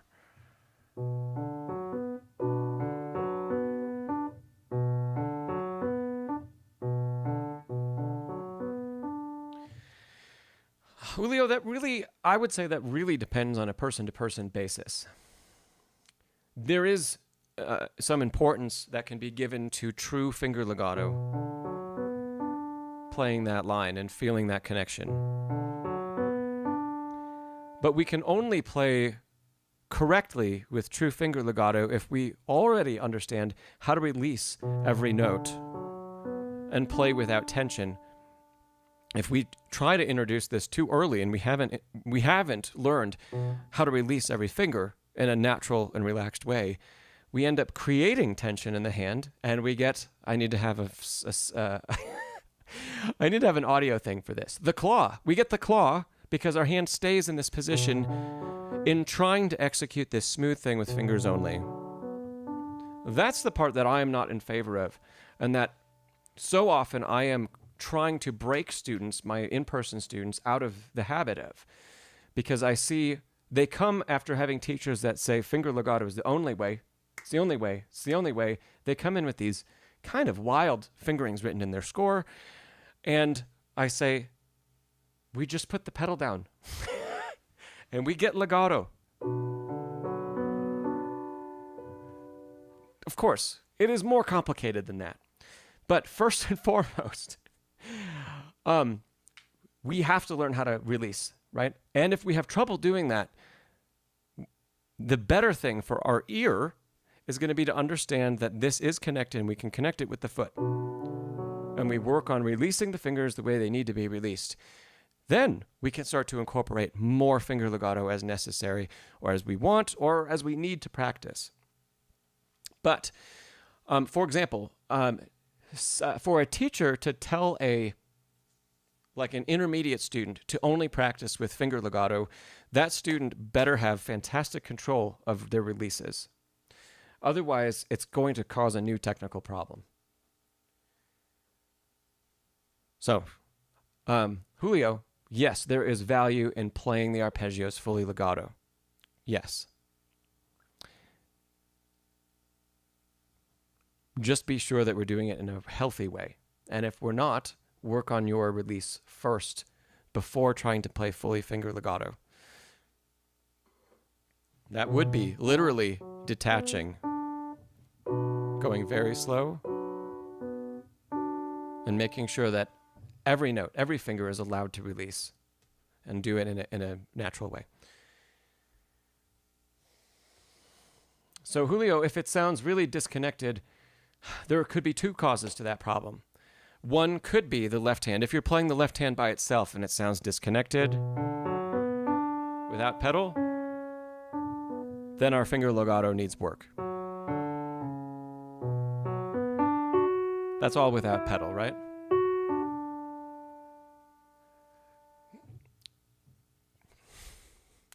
The other thing that could be causing a disconnection, if you're playing both hands,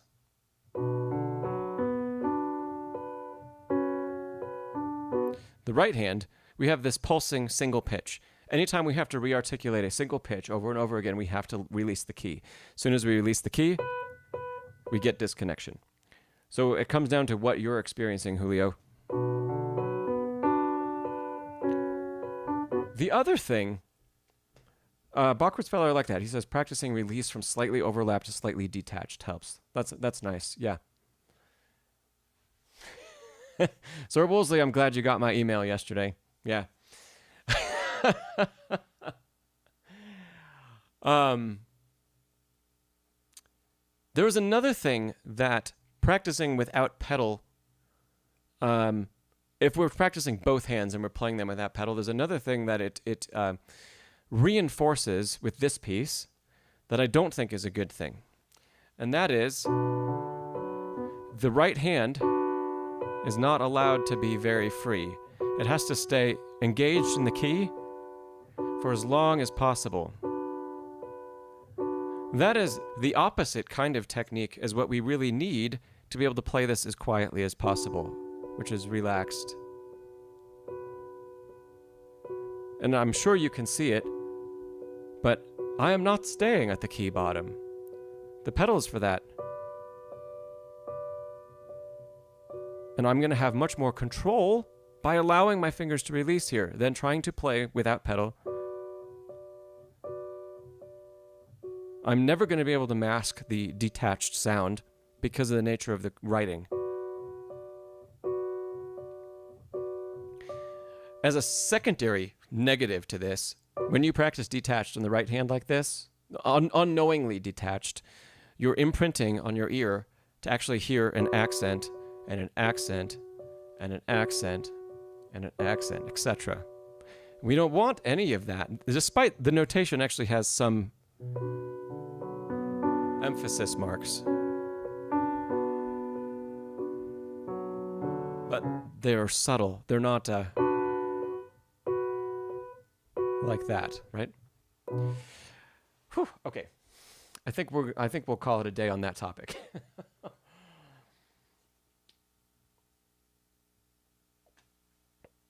Oh, Song and Wind. That's a great question. Do you feel that there's a tendency for pianists to have better legato in the right hand, since that where melody, since that where the melody, that's where the melody usually is?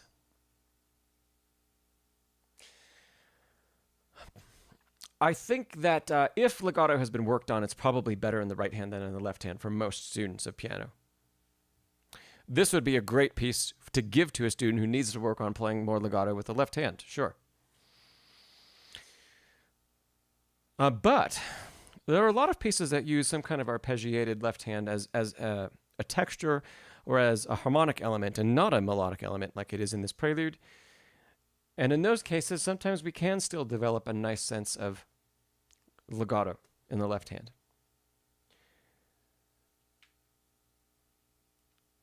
I'm just going to reiterate this because it's really related, and I feel passionate about it.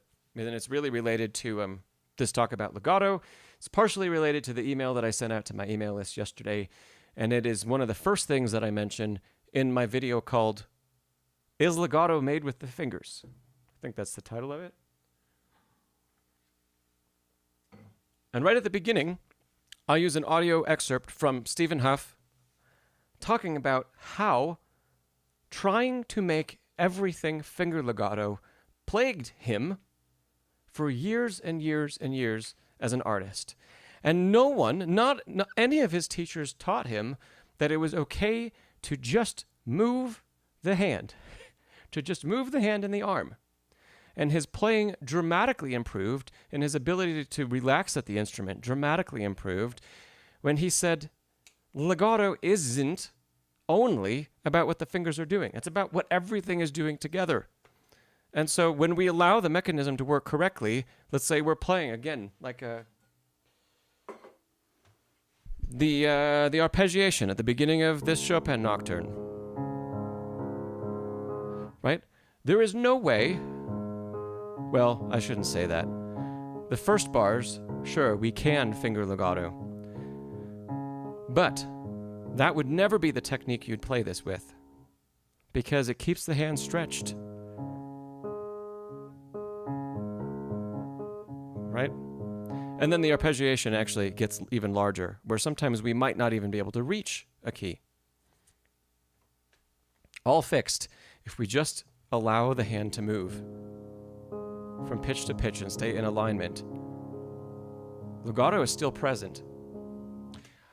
One other thing, since we're on the topic of legato, just because you overlap two pitches, for example, here, in the first two pitches of this prelude, just because they are slightly overlapped and connected doesn't instantly make them legato, because legato isn't just about the connection of the sound happening. Here's a sound and here's a sound and we bridge the gap. It's not just about there being sound without a pause, like that's disconnected, sure. But this is also disconnected. And this is disconnected. Why? Because the dynamic and the intention of the phrase don't match from the first pitch to the second pitch. So despite there being an overlap in tone, they're not legato either. So when we think about legato, we should be thinking even more deeply about what it is, and what the connection actually means. Yes, going back to Julio's question, yes, we could practice this if you're in the right place for it with all fingers, and we can show the movement forward in the phrase and a little crescendo, because that is truly legato. This is not, even though there was no separation of pitch, even though the fingers were all connected. Right? OCD King, the sign-ups for my list are in the description of many of my videos. I do not know if there's one in the description of this video. I don't think there is, actually. But it's most video. I would say most videos. I haven't actually checked on that lately, but I probably should. And next time, for sure, when I can get back to the description, if you haven't found it by then, I will leave a sign up for the email list in the next live stream's video description. Okay.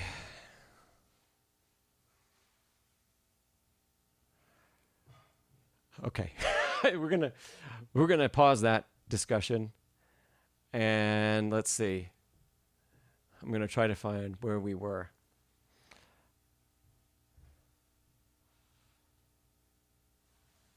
Thanks everybody for being here today. I hope even if you haven't asked a question or we haven't gotten to a question from you, that you have been finding some of these answers helpful in some way for you in your playing and your practice.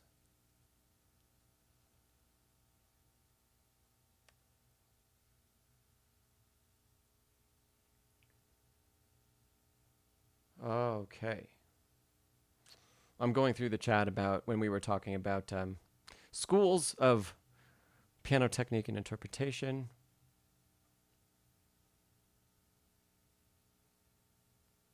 Antonio asked, so this will be like a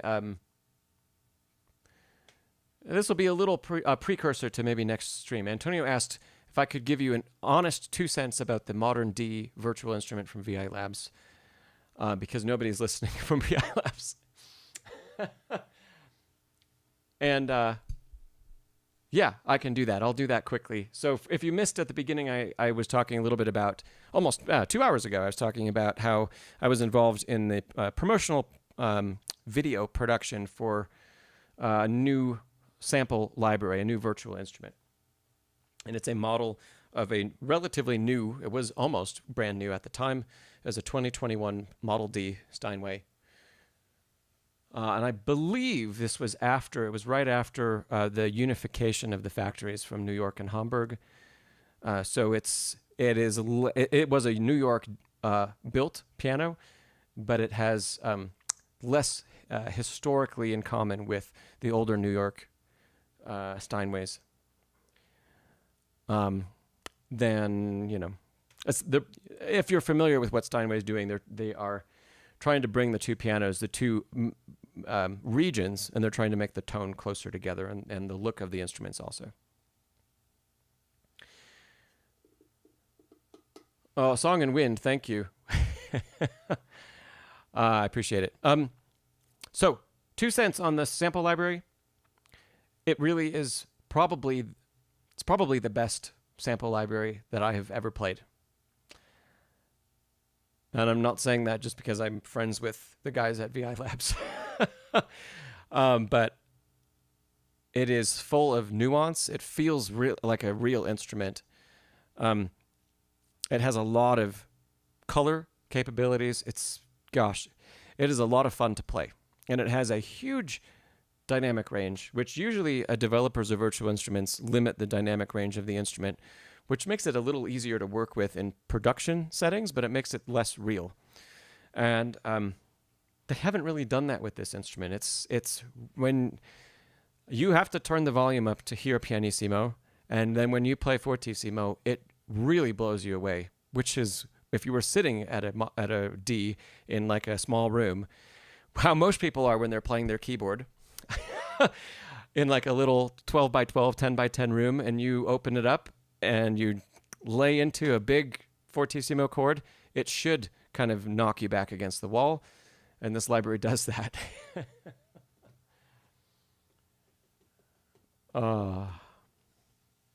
So, Antonio, we'll go more into it next time, but those are my 2 cents. It's really, really a wonderful instrument. And I will very likely be doing more performances on it for quite a while. I don't even know when I will go back to using one of the other libraries that I have. It'll have to be a special reason to need a different kind of tone. But yeah.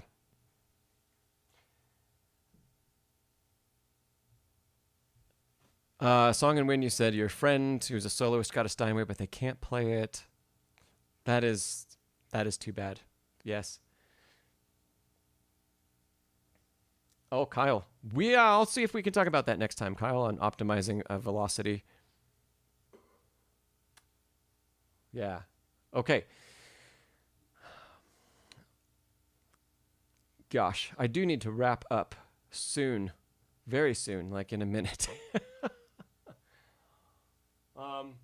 So I think I'm only going to have time to take one more question.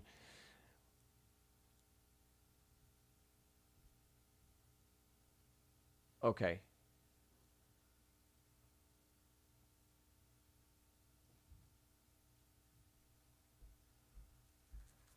So, okay, Nathaniel's question was next. I'm sorry, Sir Woolsey, we're probably not going to get to the Chopin Mazurka today.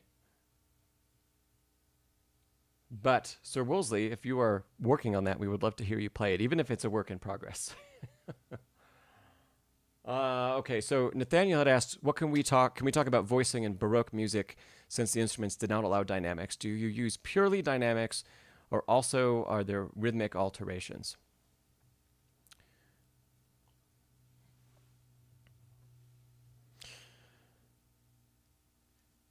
Let's see. What do I have here? Oh, this isn't the most wonderful edition of Bach. But it'll do for today.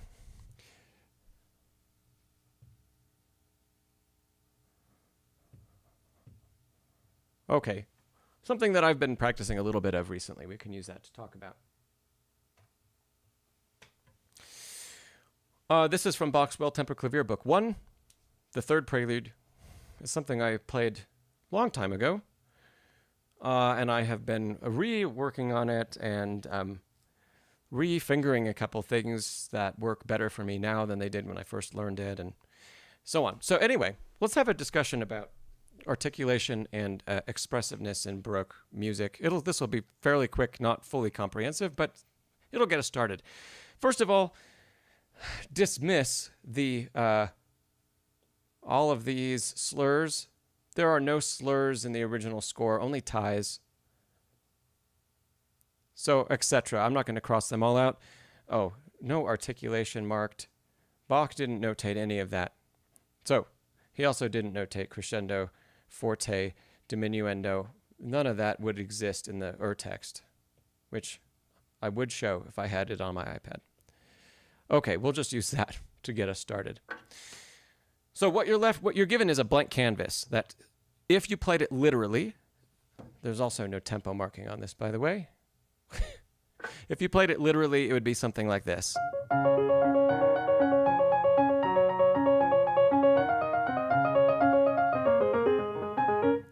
That is not a good Baroque interpretation, but that is literally what the notes would say, especially the left hand. Let's focus on that. Quarter, eighth quarter, eighth quarter, eighth quarter.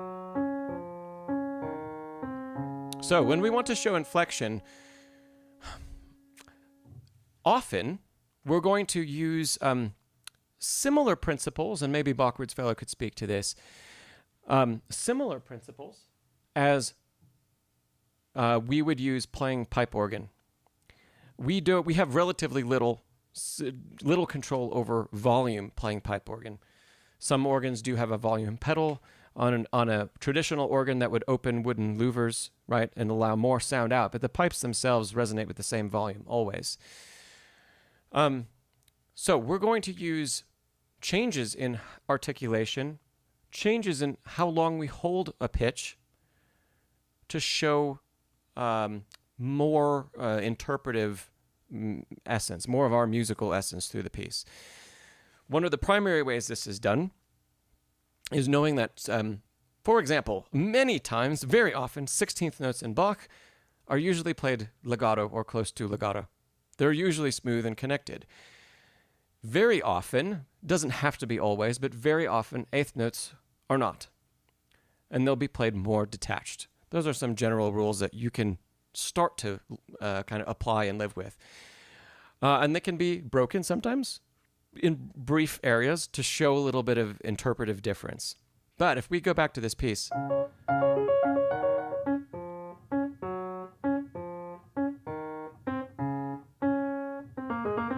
so now if I play this in a more correct style, the left hand is almost all broken actually.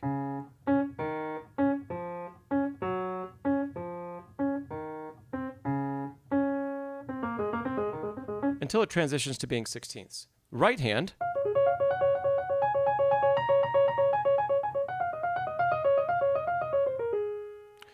might be, should not get a romantic legato at all. There shouldn't be a super connected tone. That's too blurry, and that doesn't sound correct for the period.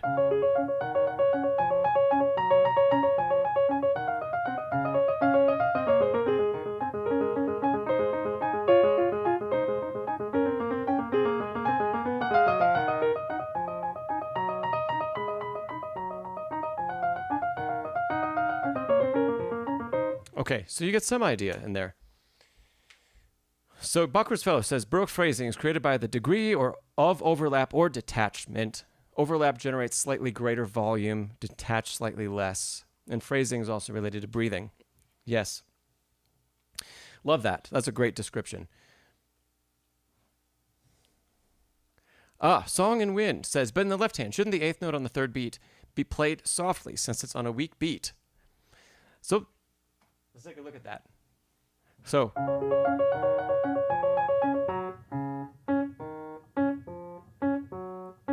right, you could choose,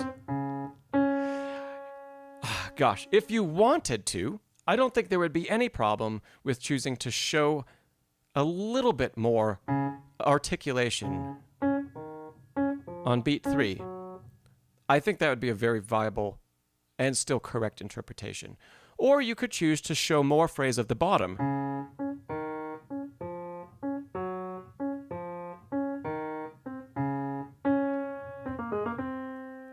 Yes, both of those I think would be very nice. Great. So should it be played softer because it's on a weak beat? Not necessarily.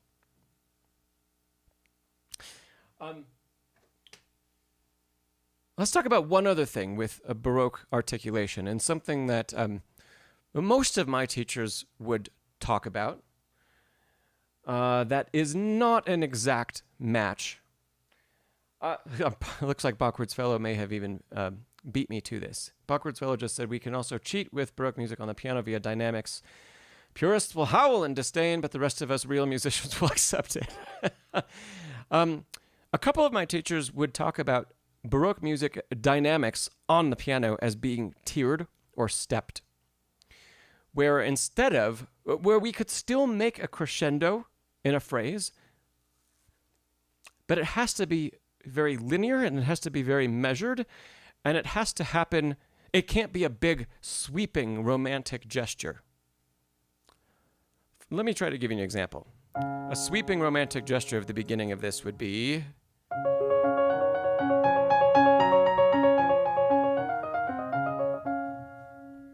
Okay, that was a big crescendo and decrescendo. There was too much legato. I even used a little pedal. All kinds of rules I just broke.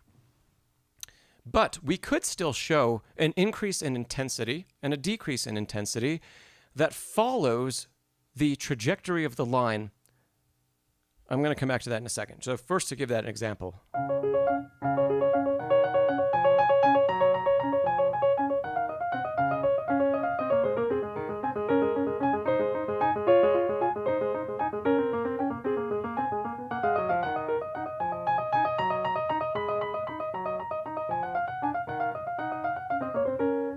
Okay, something like that. There is still a push and there's still a release, right? So Dreaming Pianist said, why would you need to cheat? To make it interesting in a way that the piano can do that the harpsichord couldn't do. Also related to that, and this is the next thing I actually wanted to talk about, was that we tend to forget that Bach also wrote for string instruments, and he also wrote for voice, right? And as soon as we take Bach's music and we take it off the keyboard and we say, well, even in the Baroque period, what would those other instruments have done? And the answer is that they would have shown shape. Of course they would have. The violin is very capable of showing shape, and Bach wouldn't have wanted to stifle that. It would still be in a relatively small box compared to the Romantic period. But the violin would still show shape, right? The cello would still show shape. If this was being sung by choir, if there was a choir involved, they would still make phrase. So therefore, we, playing the modern piano, should do those things, because Bach's contemporaries, just not keyboard players, but Bach's contemporaries would have done that. They would have shown all of those musical things.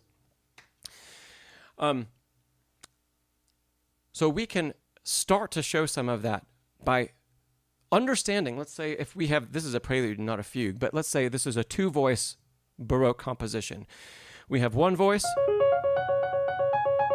we have the second voice. Okay, as each voice ascends within its range, right? As each voice ascends within its range and descends within its range, the higher the pitch is, the more dynamic we can give it. The lower the pitch is, the less dynamic we give it. That's why this makes perfect sense in the left hand to play, bringing the phrase out as it ascends. And it sounds very stylistically correct, right? It is not just flat and without. It's not that, right? Same thing with the upper voice. If we listen to the uppermost notes, da, dum, bum, bum, bum, da, dum, we would also show phrase within those pitches. So if we understand that, okay, we can still show dynamic. We can still play with dynamic on the modern piano. It doesn't, I really do not think it breaks any rules. The one that you have to be careful of is pedal. Yeah. But we can show that phrase, and there's justification by looking at the other instruments that Bach wrote for.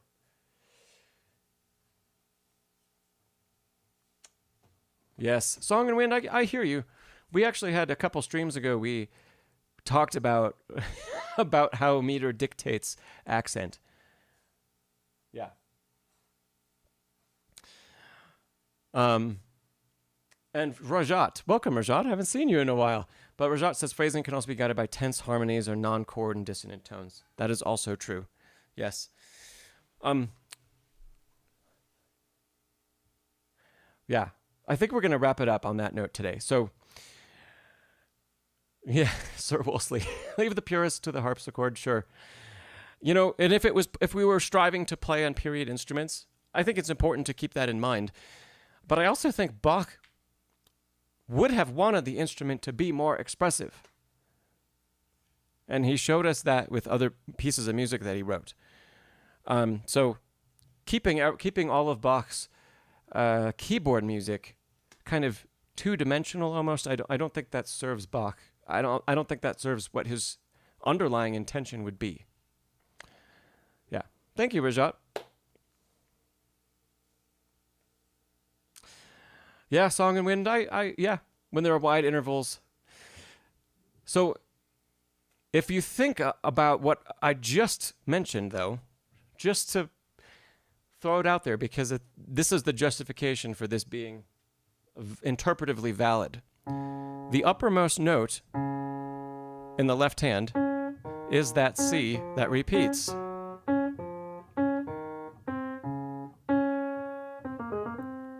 Now, the little accent that the editor gave down here, that, I think, would be an appropriate articulation because it's an accent over the downbeat that shows extra syncopation. I think that's a nice thing to show. But if we do think that the right? If we think about all of those pitches as being the uppermost notes that get the highest dynamic according to the rule we just created, well, then they do all get a little poke on each of them. Interesting, right? Even though the meter says otherwise. Okay, we're going to leave it at that. Oh. Okay, thanks everybody for being here. Streams, yes, Sir Wolsey, streams are always on the second and fourth Wednesday of the month. Bachwart's Fellow had just had a great, great comment that Bach's music was somewhat trapped or limited by the harpsichord, by the instrument. Yeah. So, yes, Sir Wolsey, second and fourth Wednesday of the month. The next stream will be 2 weeks from today. I think it's the 23rd of October. And I will hope to see many of you at that next stream. Song and Wind, welcome, by the way. It's great to see you here, and I hope you'll tune in again next time. Jess said, press the like button, but press the like button, please. Thanks, Jess, for being here and mentioning that. Press that thumbs up button if you can. And stay tuned. Stay tuned on the channel. I will announce the next stream, and if it's going to be another open stream, or if it's going to be kind of dedicated to talking about that new virtual instrument. So I will publicize that a bit more in advance than I usually do with these streams. Hey, if you didn't have a chance or you tuned in late, I have a new EP coming out in 2 weeks. If you want to pre-save it, the link to pre-save is down in the description below. I'd appreciate that. It's all original music of mine. Yes, The Dreaming Piano. Hope you had a nice time today. Welcome to the channel. Alexis, I'm glad we got to finally answer some questions for you. And best wishes for your 2 days of practice and the performance you have coming up. Okay. Thanks so much again for tuning in. See you in 2 weeks for another stream. In the meantime, hope you check out other videos on the channel and practice smarter, not harder. And I'll see you when I see you. Okay. Bye-bye, everybody.